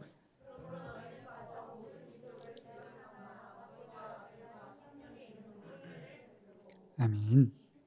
그러니까 아까도 저희가 이사야 48장 말씀을 같이 함께 살펴봤던 것처럼 하나님께서 선지자들을 보내실 때 그러니까 당신을 계시하시기 위해서 그 진리의 복음의 말씀을 알려주시기 위해서 선지자들을 보내실 때 그냥 보내시는 것이 아니라 하나님의 영을 함께 보내셨다고 말씀을 확인을 해봤잖아요. 이사야 48장에서 확인해봤는데 마태복음 28장에서도 예수님께서 부활 승천하실 때 제자들에게 하신 말씀입니다. 너희는 가서 모든 민족으로 제자를 삼고 아버지와 성부 하나님, 아들과 성자 예수님, 성령의 이름으로 성령 하나님, 성령의 이름으로 세례를 베풀고 여기에서 그 세 분의 삼위일체의 근거가 마태복음 28장 19절에 나오는데 근데 단순히 이 내용뿐만 아니라 또 헬라어를 살펴보면 중요한 부분이 있는 것이 저희들이 그 이문을 살펴볼 때 이문이 뭐였죠? 하나님께서 그 목적을 인간의 최고의 목적을 달성할 수 있도록 주신 방법, 규칙 그것이 성경이 무엇이냐? 그것이 성경이다. 그것이 답이잖아요. 근데 그 성경이 이문을 같이 공부를 하면서 성경의 영감 이론을 뭐 공부를 하고 유기적인 영감설 하나님의 감동에 의해서 마태, 마가, 누가 뭐 바울이 쓰긴 했지만 그것이 자신들의 어떤 의지와 자신들의 뭐 개인의 자유 의지를 쓴 것이 아니라 하나님께서 하나님의 영의 감동을 주시고 근데 기계적인 그냥 아무런 모든 의식이 배제된 상태에서 무아지경 속에서 그것을 그냥 기계처럼 다다다다다 이렇게 받아 적은 것이 아니라 그 인간의 재능과 성품과 기질과 지식을 다 사용을 하셔서 그들의 경험들을 다 사용을 해서 기록을 하셨다고 그렇게 성경을 기록할 수 있도록 성경의 영감 이론을 저희들이 배웠잖아요. 같이 함께 나눴는데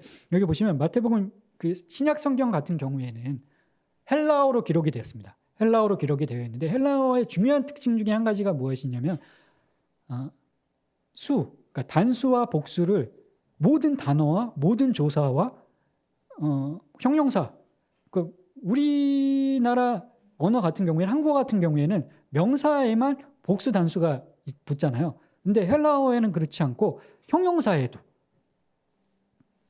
뭐 단수 복수가 붙고 형용사 모든 아무튼 품사에 다 단수 복수를 구분해서 붙여서 그렇게 사용을 하는데 그 이유가 헬라어는 그렇게 하다 보면 우리나라 말도 보면 위치를 바꿔도 이해를 할 수 있는 경우들이 있잖아요. 우리나라 말도 사랑해 너를 그렇게 해도 이해가 되고 너를 사랑해 그렇게 해도 이해가 되잖아요. 우리나라 말은 그게 이제 조사 때문에 조금 이렇게 순서를 바꿔도 이해가 되는데 헬라어는 그 단수 복수 때문에 품사에 형용사, 뭐 전치사, 뭐 명사, 동사, 동사까지 다 단수 복수가 다 이렇게 각각 구분이 되어 있고 그거를 엄격하게 지켜야 되는데 그래서 순서를 막 뒤죽박죽 조합을 해 놓아도 이해하기 쉽도록 그렇게 헬라의 특징이 그렇대요. 근데 그렇게 하면 유익이 뭐냐면 성경을 기록할 때 강조하고 싶은 부분을 맨 앞에 동사가 됐든 형용사가 됐든 명사가 됐든 그 성경 구절 안에서 강조하고 싶은 부분을 맨 앞쪽으로 빼놓을 수 있는 거예요. 사랑이를 강조하고 싶을 때 사랑해 너를 그렇게 하고 내가 사랑하는 건 너야. 그걸 강조하고 싶을 때는 너를 사랑해. 그렇게 순서를 바꾸는 것처럼 헬라어도 강조하고 싶은 내용을 그 품사를 뭐 형용사나 그런 것들을 맨 앞쪽에 빼고 대신에 이제 수를 지켜서 이 한 문장 안에 단수의 주어 동사만 나오는 게 아니라 복수의 주어 동사도 나올 수 있잖아요. 그래서 그 스위치를 시켜서 이제 그 문장의 의미를 이해할 수 있게끔 하는데 하나님의 감동으로 기록된 그 헬라어 성경이 여기서 이제 중요한 부분이 보시면 그럼 마태복음 28장 19절에서도 이 수를 지켜 그 단수 복수를 엄격하게 지켜야 되거든요. 이름이라는 단어에서. 그러므로 너희는 가서 모든 민족을 제자로 삼아 아버지와 아들과 성령. 아버지와 아들과 성령은 복수잖아요. 아버지와 아들과 성령의 이름들로 해야 돼요. 원래는. 우리말은 그냥 그게 이제 중요하지 않으니까 이렇게 아버지와 아들과 성령의 이름으로 이렇게 적어놨는데 헬라어는 이게 엄격하게 지켜야 되는데 헬라어에서 이름을 단수로 써놨어요. 단수로. 이름이 쉔이라고 하는 쉔은 히브리어구나. 아무튼 이름들로 했어야 되는데 그 헬라어로 하면 이름들이 아니라 단수인 이름으로 한 것은 삼위일체에 대한 성경적인 근거다. 하나님의 감동으로 그렇게 기록이 된 것이다. 이렇게 알고 계시면 되고 고린도후서 13장 13절 말씀 같이 또 함께 읽어보도록 하겠습니다. 시작.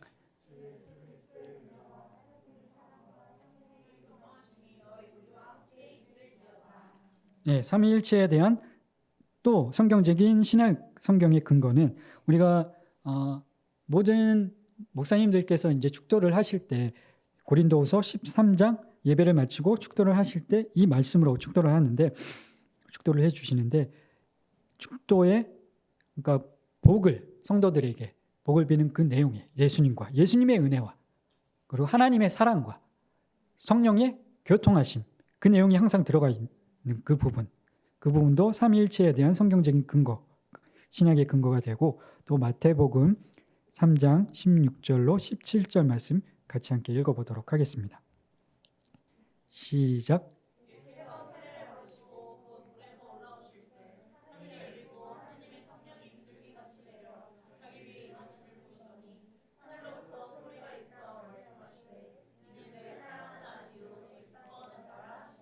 아멘. 네. 그러니까 예수님께서 세례를 받으시는데 그 받으실 때 하나님의 음성이 하늘로부터 소리가 들리고 성부 하나님의 소리가 들리고 그리고 성령 하나님께서 비둘기처럼 내려오시고 성자 예수님께서는 세례를 받고 계시고 그 삼위의 하나님께서 같이 함께 가장 극적으로 드라마틱하게 한 곳에서 등장하시는 표현이 이 마태복음 3장 16절 17절 말씀이라고 하거든요. 그 예수님께서 세례 받으시는 그 장면이라고 하는데 이게 왜 중요하냐면은 또 어떤 이단들이 있냐면 양태론 저희가 좀 이따 살펴볼 건데 뒤에 보시면은 삼위일체 4번에 13페이지에 4번에 삼위일체에 대한 오해와 비유적인 설명에 보면 양태론적 그 일신론자들, 양태론적 일신론자들이라고 하는 이단들이 있거든요. 그러니까 저도 그런 설명을 주일학교 어렸을 때 들은 적이 있고 어디서도 그런 이야기 들은 적이 있는데 그러니까 삼위일체 하나님을 설명하는 게 어려우니까 아버지에 대해서 아버지가 그 어떤 한 남자가 집에서는 아빠, 직장에서는 뭐 부장님 그리고 어디 뭐 동아리에 가면은 뭐 축구 동아리에 가면 주전자 나르는 사람. 그렇게 되면은 뭐가 문제인지 아세요?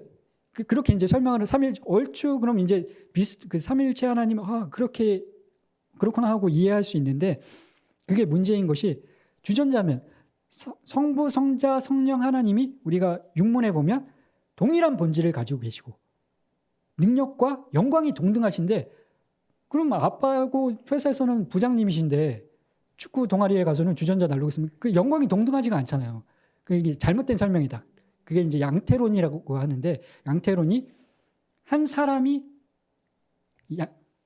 형태, 한 사람이 여러 가지 형태, 둘 양인 것 같은데, 여러 가지 형태를 가지고 있다, 한 사람이. 그럼 한 사람이 여러 가지 형태를 가지고 있으면 내가 아빠이고, 가정에서 아빠이고, 직장에서 부장이고, 그리고 축구 동아리에서 주전자 나르는 사람이면, 내가 여기 있을 때는, 집에 있을 때는 직장에 없고, 그리고 직장에 있을 때는 축구 동아리 거기에 못 가잖아요.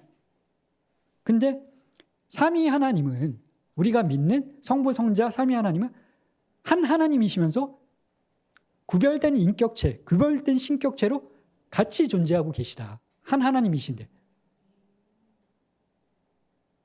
그것에 대해서 명확히 알고 있어야 되는데, 잘못 알고 그런 양태론적 일신론을 주장하는 이단들이 있었다.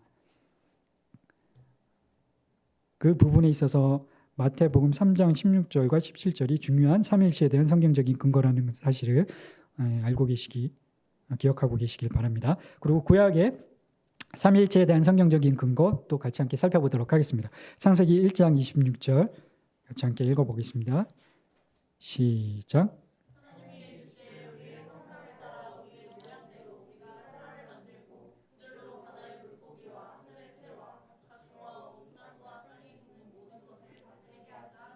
아멘. 네. 여기 보시면 하나님이 이르시되 내 형상을 따라, 그렇게 하지 않으시고 우리라는 표현을 쓰시잖아요. 기록이 되었잖아요. 우리라고. 우리의 형상을 따라 우리의 모양대로 우리가 사람을 만들고, 삼위일체, 성부, 성자, 성령 삼위일체 하나님에 대한 성경적인 근거가 이 창세기 1장 26절에도 나오고 있는 것입니다.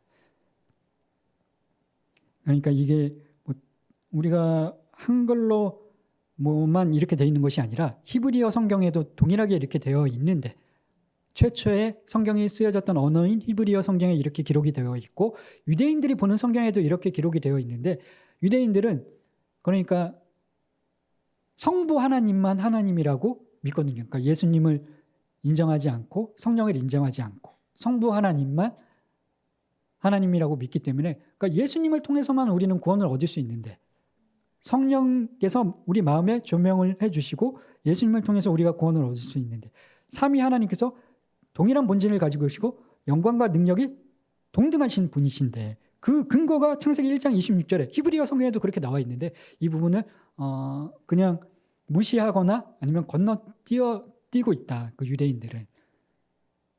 구약의 삼위일체에 대한 성경적인 근거가 창세기 1장 26절에 나온다. 또 밑에 나오는 시편 110편 1절 말씀 같이 함께 읽어보도록 하겠습니다. 시작.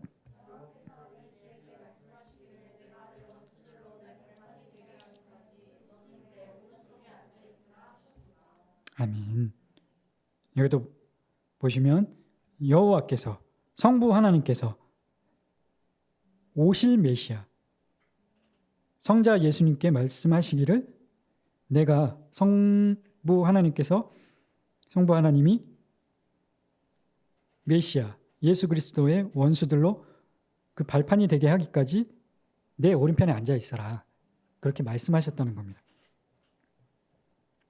그렇게 삼위일체에 대한 근거가 시편 110편에도 나오고 다른 성경의 내용들에도, 그러니까 이게 삼위일체라는 단어 자체는 성경에 나오지는 않는데, 근데 그 내용들을, 성경 내용들을 읽어보면 그 구약의 신약의 삼위일체, 그러니까 성경을 읽어보면 초대 교회의 신학자들이, 교부들이 읽어보니까 그 내용들이 분명히 있는데, 성부 하나님만, 여호와 하나님만 신성을 가지고 계신 것이 아니라 예수 그리스도께서도, 성자 하나님께서도 신성을 가지고 계시고 능력과 영광이 동등하신데, 그 내용들이 신약에 나오고 구약에 다 나오는데 이것을 무시할 수가 없는데 그래서 그것을 이 내용들을 한 단어로 그냥 요약한 게 삼위일체라는 그 단어인 것뿐이지 이 단어가 성경에 없다고 해서 그 내용이 없는 것은 아닙니다.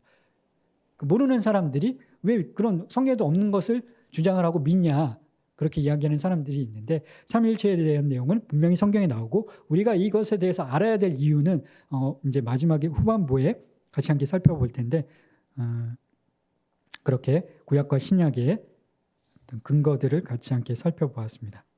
그리고 사도신경에 보면 제가 카톡에도 보내드린 그 이제 내용에 보면 사도신경도 성부와 저희가 항상 예배 때 사도신경을 같이 함께 암송을 하지 않습니까?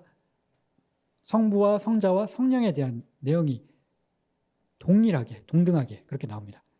물론 이제 예수님의 구속사에 대한 내용들이 좀 더 구체적으로 길게 나오기는 하는데 예수님만 믿는 것도 아니고 성부 하나님만 믿는 것도 아니고 우리는 성령님만 믿는 것도 아니고 성부 하나님을 하나님의 아버지를 내가 믿사오며 그리고 그 외아들 우리 주 예수 그리스도를 믿사오니 성자 그리고 성령 맨 마지막에 성령을 믿사오며 사도신경에도 그 삼위일체 하나님에 대한 어떤 교리적인 내용들이 들어가 있다. 그렇게 알고 계시면 기억하고 계시면 좋을 것 같습니다. 네. 12페이지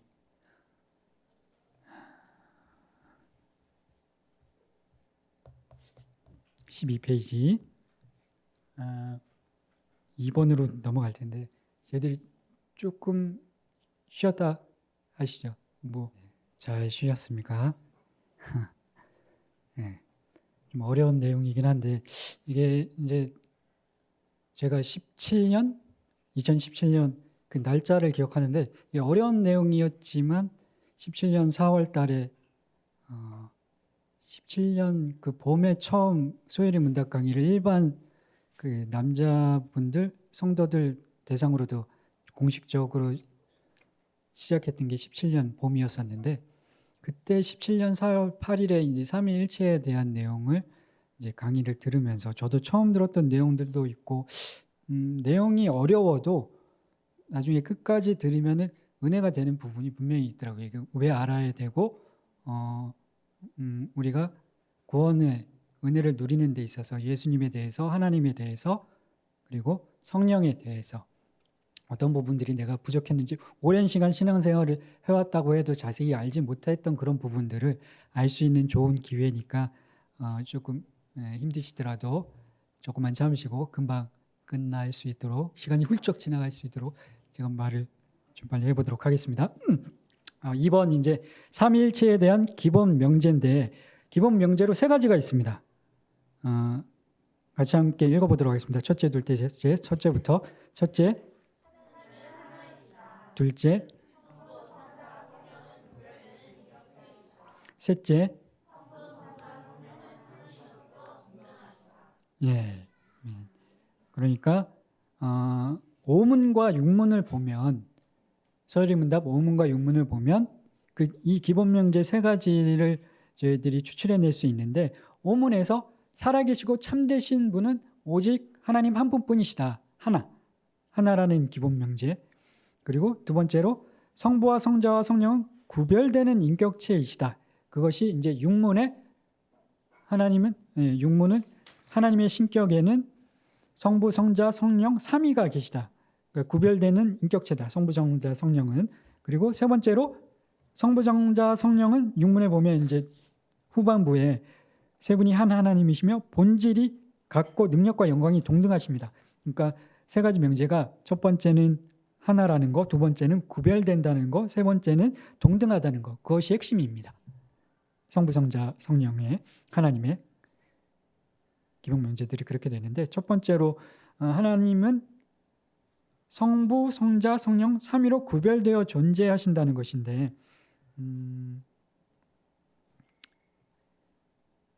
다시 한번 육문 질문과 답 한번 읽어보도록 하겠습니다. 하나님 11페이지에 가셔서 하나님의 신격에는 몇 위가 계십니까?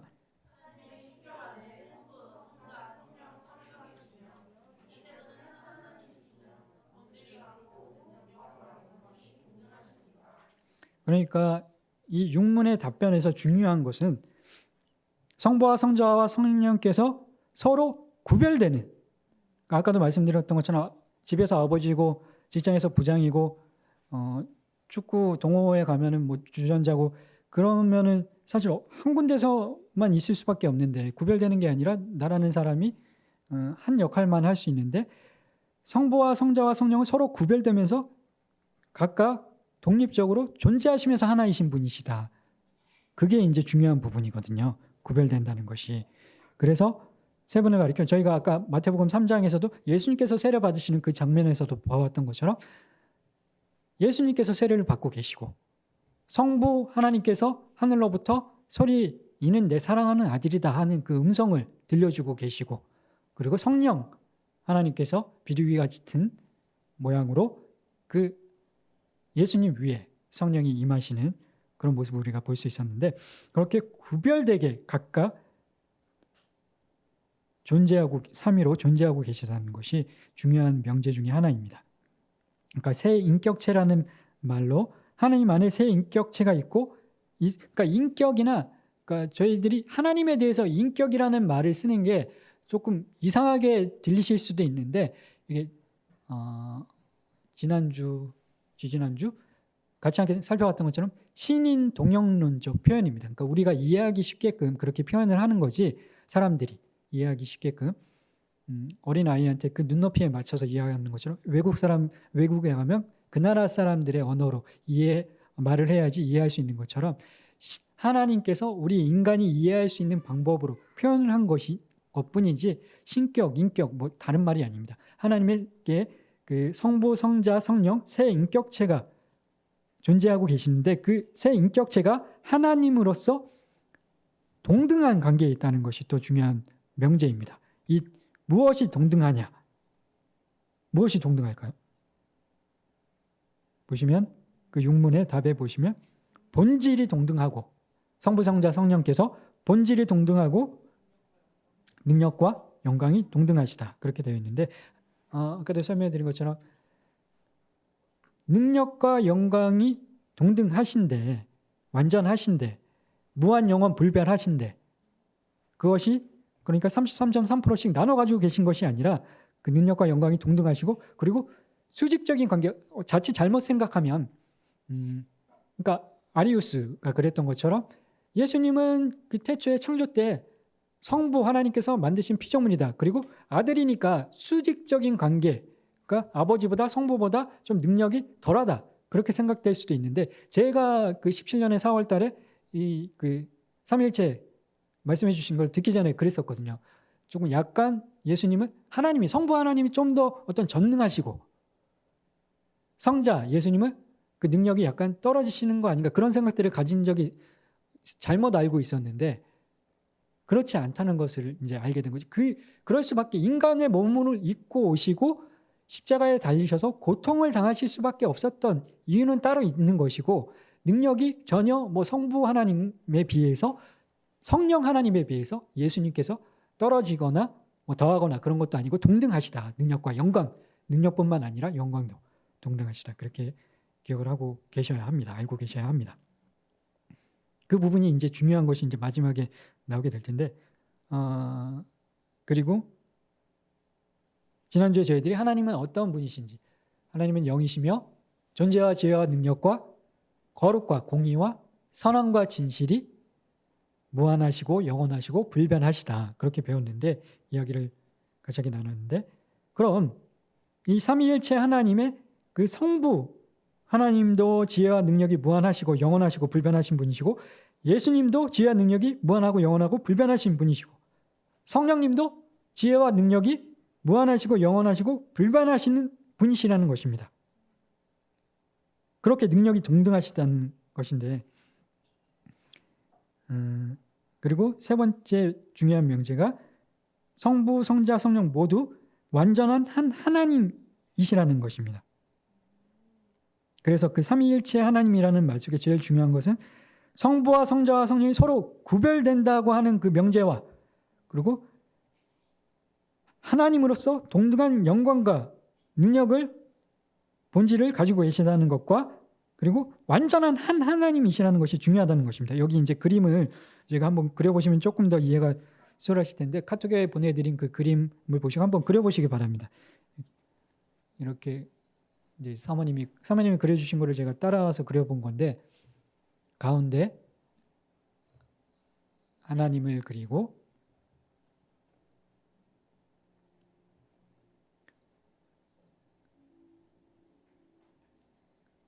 하나님을 둘러싸고 성부, 성자, 성령을 그리고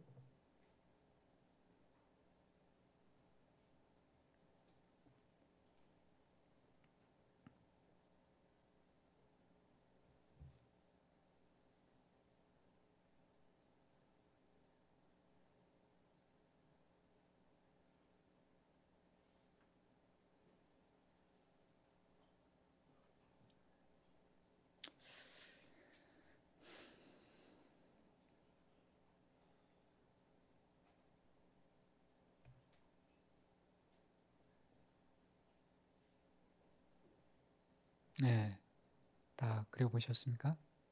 네, 천천히 그려보시.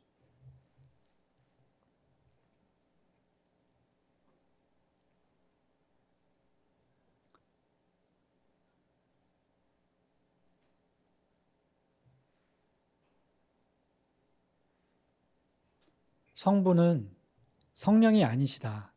그리고 성령은 성자가 아니시다. 우리 성자는 성령이 아니십니다. 그런데 성부는 하나님이시고 성자도 하나님이시고 성령도 하나님이시다는 겁니다. 그것을 이제 그림으로 저렇게 표현을 한번 해본 건데, 이렇게 세 분은 구별되는 세 인격체이시지만 한 하나님으로서의 본질이 같고 능력과 영광이 동등하다는 사실을 꼭 기억을 하셔야 합니다. 이게 그것을 우리가 모르고 신앙생활을 하면 유대인들과 같이 되는 것이고, 뭐 아리우스의 이런 이단들처럼 될 수 있는 것인데, 유대인들이 어떤 일을 저질렀냐? 물론 그것도 하나님의 어떤 커다란 그 작정과 예정과 섭리 아래 있었던 일이긴 한데, 유대교는 성부 하나님, 여호와 하나님만 참 신으로 믿었기 때문에 일신교였고, 그러니까 일신교였는데 여호와 하나님만 신성을 가지신 분인데, 예수님께서 자신들의 그 신앙에 반하는 그런 말씀을 하신 것에 대해서 유대인들이 이런 일들을 저질렀습니다. 요한복음 5장 17절로 18절 말씀에 보면, 그러니까 유대인들은 어쨌든 일위, 성부, 일위, 일신, 성부 하나님만 믿었는데, 예수 그리스도께서 구약에도 분명히 그 신성과 능력이 나타나 기록이 되어져 있고, 신약에도 그런 내용들이 기록이 되어져 있는데, 유대인들도 구약에 대해서 충분히 알고 있었음에도 불구하고 성령이나 성자는 그 신성을 부인하고 오직 여호와, 일위, 일신, 신성도 하나, 신성을 가지신 분도 하나, 그렇게 믿었다는 겁니다. 그런 결과 그들이 예수님께서 이 땅에 인간의 몸을 입고 그 계획에 따라 오셨을 때 어떤 일들을 저질렀냐. 요한복음 5장 17절로 18절 말씀 같이 함께 읽어보도록 하겠습니다. 시작.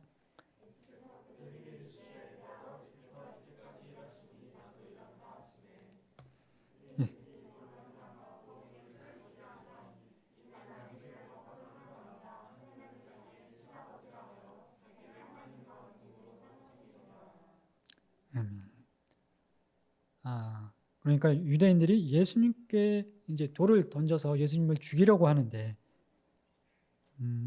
어떤 면에서는 저도 이제 잘 모를 때는 그랬을 것 같아요. 저도 유대인처럼 모르니까, 이 삼위일체에 대한 내용을 모르니까 왜 내가 믿는 그 하나님을 인간이 하나님이라고 하고, 그리고 베들레헴에 메시아가 오신다고 하셨는데 분명히 구약에 그런 내용들이 기록이 되어 있는데, 알기로는 나사렛 출신이라고 하고, 그런 것들로 봤을 때 내 지식과 내 판단으로는 저 사람은 사람이지 메시아나 그리스도나 하나님이 아니다.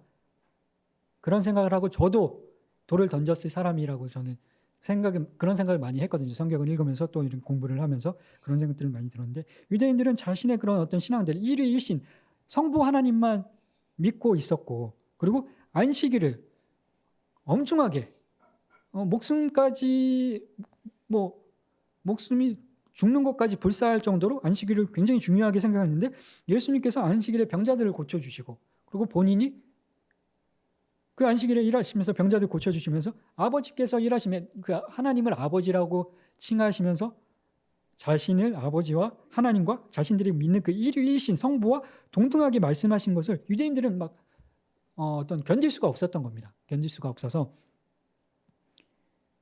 십계명, 자신들이 잘 알고 있는 십계명의 3계명을 범한 것이다, 그렇게 생각을 하고 돌로 쳐서 죽이려고 했었는데, 예수님은 항상 그렇게 하나님을 향하여, 여호와 하나님을 향하여 아버지라고 부르셨는데, 이것은 성부 여호와 하나님께서 아버지이신 것처럼 자신도 아버지의 아들로서 하나님이시다는 것을 내포하고 있었던 그런 말씀이었습니다. 그런 의미가 있었습니다. 요한복음 10장 또 27절 38절 좀 길기는 한데 한번 같이 읽어보도록 하겠습니다. 요한복음 10장 27절로 28절 말씀.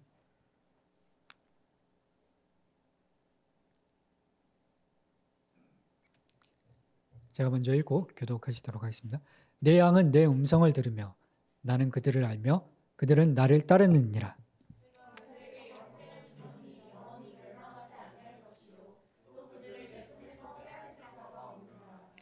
그들을 주신 내 아버지는 만물보다 크심에 아무도 아버지 손에서 빼앗을 수 없느니라. 유대인들이 다시 돌을 들어 치려 하거늘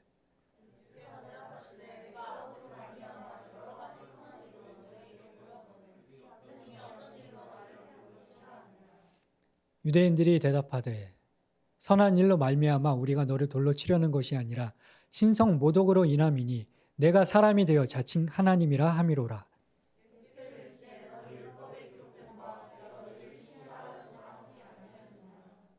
성경은 폐하지 못하나니 하나님의 말씀을 받은 사람들을 신이라 하셨거든.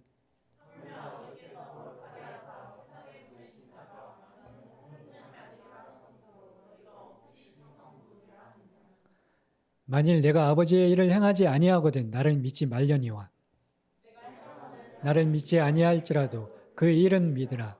그러면 너희가 아버지께서 내 안에 계시고 내가 아버지 안에 있음을 깨달아 알리라 하시니라. 아멘. 네. 예수님께서 말씀에 이제 내가 영생을 주겠다 말씀을 하시는데, 유대인들이 알기로는 그 영생을 주실 수 있는 분은 성부 하나님 뿐이신데, 근데 예수님께서 영생을 주신다고 말씀을 하시니까 그러면서 나와 아버지는 하나다. 그 하나라는 말씀, 하나님과 동등하다는 그 말씀 때문에 유대인들은 예수님을 또 돌로 치려고 그런 잘못된 성경에 대한 이해와 잘못된 삼위일체에 대한 오해를 가지고서 예수님을 해하려 하였던 것입니다. 삼위일체는 그러니까 이 관계에서 예수님과 하나님과의 관계에서 성령님이 들어가시는데, 내 안에 아버지께서 내 안에 계시고 내가 아버지 안에 있음을 깨달아 알리라 말씀을 하시는데, 예수님께서 아버지 안에 계시고 그 성부 하나님께서 예수님 안에 계시는데, 성령님이 그와 함께 계시면 아버지와 아들과 성령님은 하나다라고 말하는 그 말씀이 한 하나님으로서 아버지와 아들과 성령님이 동등하다는 것을 의미하는 것입니다. 유대인들은 예수님의 말씀이 자신들의 입장에서는, 자신들의 신앙에서는 이해가 납득이 되지 않으니까 예수님을 죽이려고 했었는데, 33절에 그래서 내가 사람이 되어서 자칭 하나님이라 함이로라 그렇게 이야기를 하는데, 유대교와 기독교의 가장 큰 차이는 여호와 하나님만을 믿느냐, 아니면 유일하신 우리의 하나님께서 보내신 유일한 구원자이신 예수 그리스도도 하나님으로 믿느냐, 그것이 차이입니다. 예수 그리스도를 하나님으로 믿지 못하면 저렇게 신성모독죄로 예수님의 십자가에 달려 죽게 만드는데, 기독교는 우리와 똑같은 사람인 예수님을 살아계신 하나님이시고 우리의 주님이십니다 라고 고백하는 종교입니다. 저희들이 요한복음 20장에서도 도마가 부활하신 예수님을 보고, 처음에는 다른 제자들이 예수님께서 부활하셨다 그런 이야기를 듣고 나는 못 믿겠다, 내 손가락을 예수님의 그 손에, 예수님의 옆구리에 상처에 넣어보지 않고는 나는 못 믿겠다 이야기했던 도마가 예수님이 두 번째 안식 후 첫날, 두 번째 주일날 제자들이 모인 곳에 오셔서 자신의 모습을 보여주셨을 때 도마가 했던 고백이 나의 주님이시오 나의 하나님이신 이이다, 그렇게 고백을 하게 되는데, 하나님이신, 그리고 우리 인간과 동일하게 인간의 몸을 입고 계신 그분을 살아계신 하나님이시라고, 주님이시라고 고백하는 종교가 우리 기독교인 것입니다. 그러므로 삼위일체의 가장 중요한 핵심적인 개념은 예수님께서 완전한 하나님과 동등한 하나님이시라는 것인데, 그 완전한 하나님이시면서 동시에 완전한 인성을 가지고 계시다는 것을 우리는 꼭 기억을 하고 있어야 합니다. 그럼 3번에 보면 삼위일체 하나님과 이방신과의 차이는 무엇인가, 그 내용을 일신교, 다신교 이렇게 적어놨는데, 우리가 믿는 하나님은, 그러니까 유이신, 우리가 믿는 하나님은 유대교의 그 일신론, 그리고 이슬람도 일신교거든요. 이슬람도 예수님이나 성령님의 그런 어떤 존재와 신성을 인정하고 믿고 고백하는 그런 신앙을 가지고 있지 않는데, 이슬람도 오직 알라 한 신만 신성을 가지고 있다고 그렇게 이야기를 합니다. 근데 우리는 성부, 성자, 성령, 그 삼위의 한 분 하나님을 우리가 믿고 그분께 예배하고 그분께 영광과 경배를 올려드리는 종교인데, 뭐 이슬람은 일신교고 또 다신교인 종교들이 있는데, 뭐 인도에도 그렇고 일본에도 그렇고 여러 막 다신교인 사람들, 다신교를 믿는 국가들, 민족들이 있고, 그리고 성부, 성자, 성령, 삼위일체 하나님이라고 해서 그 삼위를 삼신으로 그렇게 오해하는 사람들이 있거든요. 우리가 오문에서 살펴봤던 것처럼 한 하나님이신데 그것을 성부 한 분의 신이 계시고 성자 한 분의 신이 계시고 성령 한 분의 신이 계신 것처럼 잘못 오해하는 그 이방 그런 사람들이 있고, 또 그것뿐만이 아니라 저희들이 뭐 그리스 로마 신화에서 봤던 것처럼 뭐 제우스니 뭐 그런 메두사니 그런 다신론을 믿고 있는 사람들도 있다. 그것이 우리 삼위일체 하나님을 믿는 기독교와 이방신과의 차이다. 우리는 성부, 성자, 성령 본질이 동일하시고 영광과 능력이 동등하신 그 한 분 하나님을 믿는 삼위일체 하나님을 믿는 종교임을 꼭 기억을 하시기 바랍니다. 삼위일체에 대한 오해와 비유적인 설명들이 여기 나와 있는데, 그러니까 아까 뭐 설명했던 그런 내용들, 그리고 가족의 비유에서 보면, 그러니까 성부 하나님은 아버지시고 성령 하나님은 어머니시고 성자 하나님은 아들이시다, 그렇게 설명하는 경우도 있는데, 그것이 언뜻 들으면 그것도 그렇게 이야기를 하니까 이해가 된다. 어느 측면에서는 조금 이제 이해하는 데 도움이 될 수는 있는데, 이것도 완전한 비유나 설명이 될 수 없는 부분이, 아까도 설명드렸던 것처럼 성부와 성자와 성령은 영광과 능력이 동등하신데 어머니와 아버지와 아들이 영광과 능력이 동등하지가 않잖아요. 그런 부분들이 차이입니다. 그러니까 어떤 걸로 어떤 비유로 설명을 하더라도 그게 쉽지 않습니다. 삼위일체 그 하나님의 성부와 성자와 성령의 그 삼위의 본질이 동등하시고 영광과 능력이 동등하신 그 부분에 대해서는 우리가 다 완전하게 이해할 수는 불완전한 지식이긴 하고, 어떤 세상의 비유로 온전히 다 설명할 수 없는 그런 부분들이 있다, 이렇게 알고 계시면 좋을 것 같습니다. 그리고 삼위일체 뭐 물로 설명하는 사람들도 있거든요. 그러니까 그런 설명을 들으면은 일면 또 그렇게 하니까 이해가 쉽다 그렇게 생각하는데, 물이 고체일 때는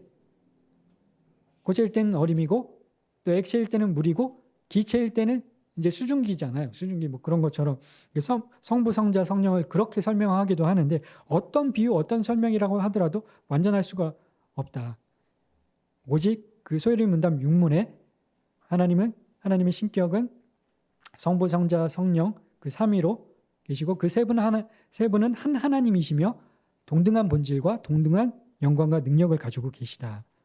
그 6문을 꼭 기억을 하시기 바랍니다.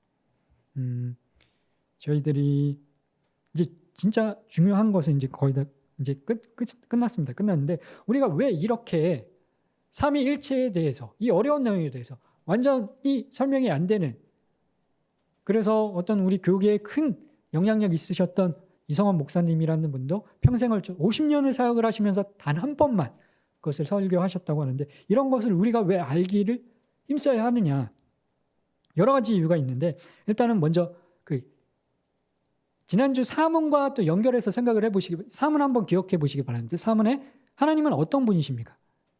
하나님은 영이시며 존재, 지혜, 능력, 거룩, 공의, 선함, 진실함, 무한하시고 영원하시고 분별하신데, 그 존재가, 하나님의 존재는 자존성이라는 것과 자충족성이라는 것이 있는데, 우리 인간은 피조물이고 만들어지잖아요. 세상의 모든 만물들은 다 피조물이고 만들어졌는데, 하나님은 누가 뭐 만드시거나 그런 것이 아니라 스스로 계신 분. 출애굽기 3장에 나는 스스로 있는 자이니라, 그렇게 모세에게 하나님께서 말씀을 하시는데, 하나님의 그 자존성, 스스로 계시는데, 존재하시는데, 그 존재가 사문에 보면 그 존재에 우리 인간과는 차이가 있는 부분이, 공유적인 속성이긴 하지만 차이가 있는 부분이 자존성, 그리고 그 자충족성이라고 하는 것은 그 스스로 홀로 완전하시거든요. 한계가 없으시고 영원하시고 불변하시는 그 능력에 있어서, 존재하심에 있어서 완전하신데, 그리고 인격을 가지고 계시는데, 슬픔과 그 사랑과 눈물과 그런 것들을 저희들이 살펴봤었잖아요. 그 신인 동영론적인 표현을 같이 함께 살펴보면서. 그럼 하나님이, 그러니까 이런 말이 있거든요. 객체가 없는 주체는 존재할 수 없다. 객체가 없는 인격적인 주체가, 나는 주체고 다른 사람은 이제 객체인데, 다른 물건은 객체인데, 내가 인격적인 주체라면, 하나님은 인격적인 분이십니까? 아니십니까? 하나님은 인격적인 분이시잖아요. 우리 인간의, 하나님께서 당신의 형상으로 우리를 부딪혔고, 인간의 신인 동영론적이긴 하지만 눈물을 흘리시기도 하시고 슬퍼하시기도 하시고 분노하시기도 하시고, 그렇게 인격을 가지고 계신 분이신데, 대화하시고 즐거워하시고 기뻐하시고 그런 인간적인 감정들을 같이 공유하고 계시는 인격체이신데, 하나님도, 그럼 그 인격체이신 하나님께서 영원 전부터, 세상 모든 만물을 창조하시기 전인 영원 전부터 존재하고 계셨다고 하면, 그런 것들을 어떻게 느끼셨을까? 그 인격체이신 삼위이시기 때문에, 성부와 성자와 성령으로 영원 전부터 계셨기 때문에, 그것을 구약과 신약이 증언을 하고 있고, 우리가 사문과 연결해서 생각해 볼 때, 사문이 어떤 사문의 내용이 진리가 되려면, 진리지만 우리는 사문이 진리인데, 그 진리가 더 견고한 확고부동한 진리가 되려면 삼위로 존재하고 계셨어야 되는 거예요. 성부와 성자와 성령 하나님께서 서로 사랑하시며 대화하시며, 아까도 1장 26절에 봤던 것처럼 우리가, 하나님께서 말씀하시되 우리가 우리의 형상대로 우리의 모양대로 인간을 만들자, 그렇게 대화를 나누시잖아요. 그러니까 대화를 나누려면 나라는 주체, 인격적인 주체와 객체가 있어야 되는데, 영원 전부터 그렇게 삼위로 존재하고 계셨다. 그 자존성, 자충족성, 그 부분을 설명이 되는 겁니다. 이 삼위일체로 그 사문의 그 하나님의 존재와 지혜와 능력과 거룩과 공의와 선함과 진실, 그런 것들이 다른 객체가 없으면 그런 어떤 성품들이, 속성들이 필요가 없잖아요. 예수님이 계시기 때문에, 성령님이 계시기 때문에, 그런 사랑하시고 기뻐하시고 대화하시는 그런 것들이 가능했었다. 삼위일체로 존재하신 한 하나님이셨기 때문에, 구별되는 새 인격체, 새 신격체이셨기 때문에, 그것 때문에 우리가 삼위일체에 대해서 공부를 하는 것이고, 두 번째는 뭐 여러 가지 이단들이 초대교회에, 구약에도 그런 내용이 나오고 신약에도 분명히 저희들이 계속 이렇게 쭉 그런 어떤 증거들을 살펴봤는데, 그럼에도 불구하고 그것을 오해하고 명확하지 않다 보니까, 완전히 이해가 안 되다 보니까, 아리우스가 그랬던 것처럼 뭐 물로 표현을 비유를 그렇게 했다는 것처럼 그 양태론 이단이 있다는 것처럼 그런 사람들 때문에 이런 어떤 확고부동한 삼위일체 교리가 필요했던 겁니다. 그게 그냥 이렇게 생겨난 단어가 아니라 성경을 연구하고 어떤 것이 맞는지 어떤 것이 참 진리인지 그때 초대교회의 교부들과 신학자들이 이 사람이 맞는지 아리우스라는 사람과 아타나시우스라는 사람은 삼위일체가 맞다. 성경에 이제 우리가 살펴봤던 그 내용들을 근거로 해서 그렇게 주장을 하고 아리우스는 아니다. 예수님은 인간이다. 피조물이다. 신성이 없다. 아리우스가 그렇게 주장을 했는데 그렇게 돼버리면 문제가 어쨌든 잘못된 주장이었는데 그런 이단들에 대해서 대적하고 흔들리지 않기 위한 어떤 확고부동한 교리로 성도들을 믿음의 길로 갈 수 있게끔 인도해주기 가르치기 위해서는 이 삼위일체에 대해서 공부하고 알고 또 그 교리를 확고부동하게 정립해 나가는 것들이 필요했다는 겁니다. 그 이단들 때문에 수많은 이단들로부터 그 참된 진리를 보존하고 참과 거짓을 분별하는 바로미터로 삼위일체 교리가 필요했던 겁니다. 그리고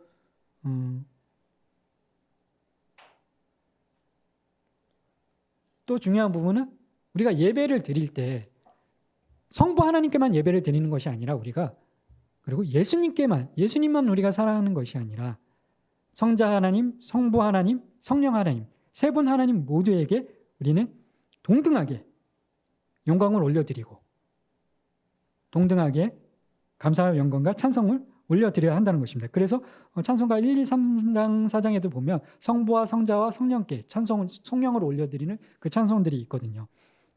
그런 부분에 있어서도 삼위일체에 대한 교리들을 우리가 분명히 알고 그 세 분 모두에게 영광 올려드려야 되는데 세 분 한 분이신 그 하나님, 성부, 성자 저는 사실 그러니까 저도 잘 몰랐을 때는 그러신지 아닌지 저도 잘 모르겠지만 이런 어떤 교리에 대해서 성경에 그런 어떤 설명하는 내용들을 잘 모를 때는 저는 성부 하나님만 좀 더 좋아하고 성령이나 예수님에 대해서는 예수님은 좀 그러니까 기도할 때도 사람들마다 각자 다른데 저도 이제 하나님 어떤 사람은 주님만 막 계속 부르는 사람이 있고 어떤 사람은 하나님만 부르는 사람이 있고 그런데 이게 저는 이제 예수님 그전에는 잘 못 불렀어요. 기도할 때 예수님의 이름을 전하면 예수님 감사합니다. 예수님 뭐 사랑합니다. 예수님 저 이러한 일이 있는데 그렇게 못하고 주님이라고도 잘 못하고 그 주라는 게 또 다른 주가 있어서 그렇게도 했지만 그 술주자 때문에 그렇게도 했지만 그 예수님이라기보다 저는 하나님 그러니까 기도할 때도 그랬거든요. 근데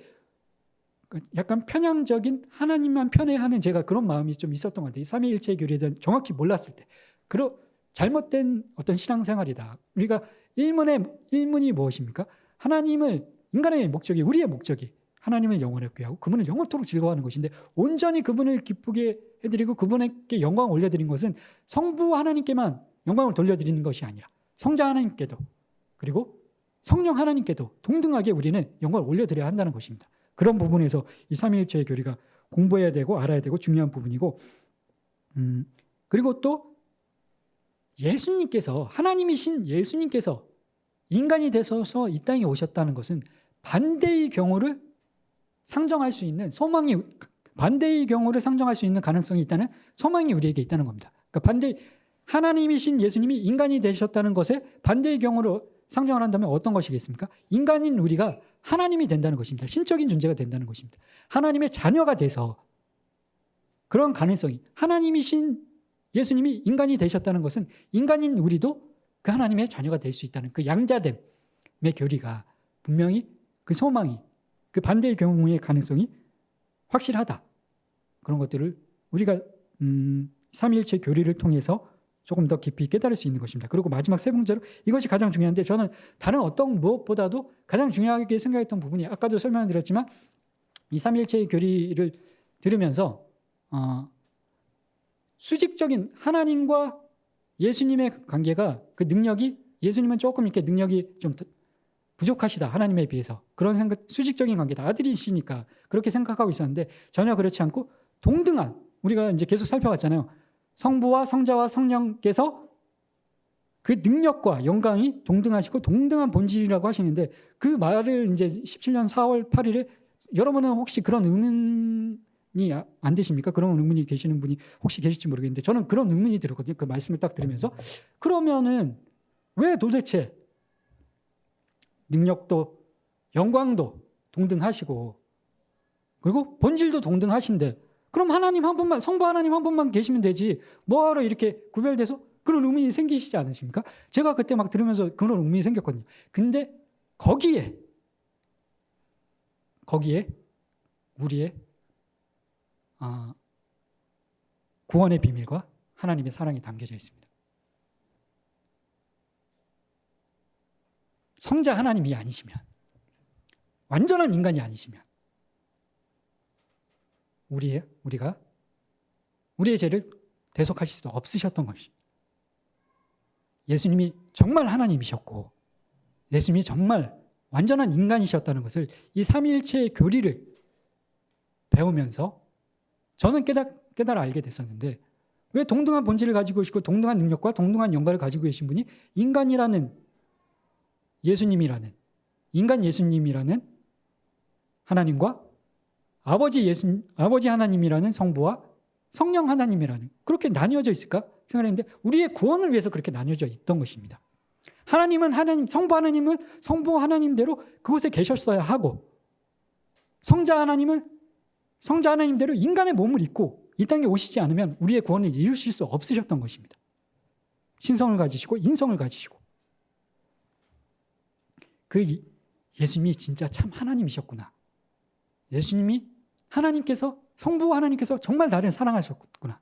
그런 사실을 이 삼위일체 교리를 공부하면서 우리는 깨달아 알 수 있게 된다는 것입니다. 성부 하나님께서 얼마나 나를 사랑하셨는데 그 하나님이셨던 성부 하나님이셨던 그분이 직접 이 땅에 인간의 몸을 입고 오신 겁니다. 예수님이 바로 성부 하나님이십니다. 예수님이 바로 그 성자 하나님이 바로 성부 하나님이신 겁니다. 그 성자 하나님이 바로 성령 하나님이신 것입니다.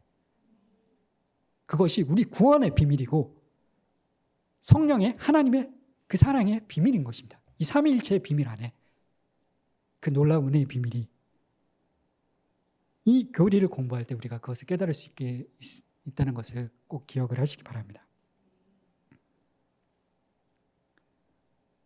이제 앞으로 하나님에 대해서, 죄에 대해서, 그리고 예수님에 대해서, 성령에 대해서 우리가 계속 살펴보게 될 텐데 이 어렵고 힘든 삼위일체의 교리에 대해서 우리가 배워야 될 이유가, 알아야 될 이유가 그런 것들이 있었다 기억을 하시고 잘 또 어려운 내용들을 공부하시느라고 또 고생이 많으셨습니다.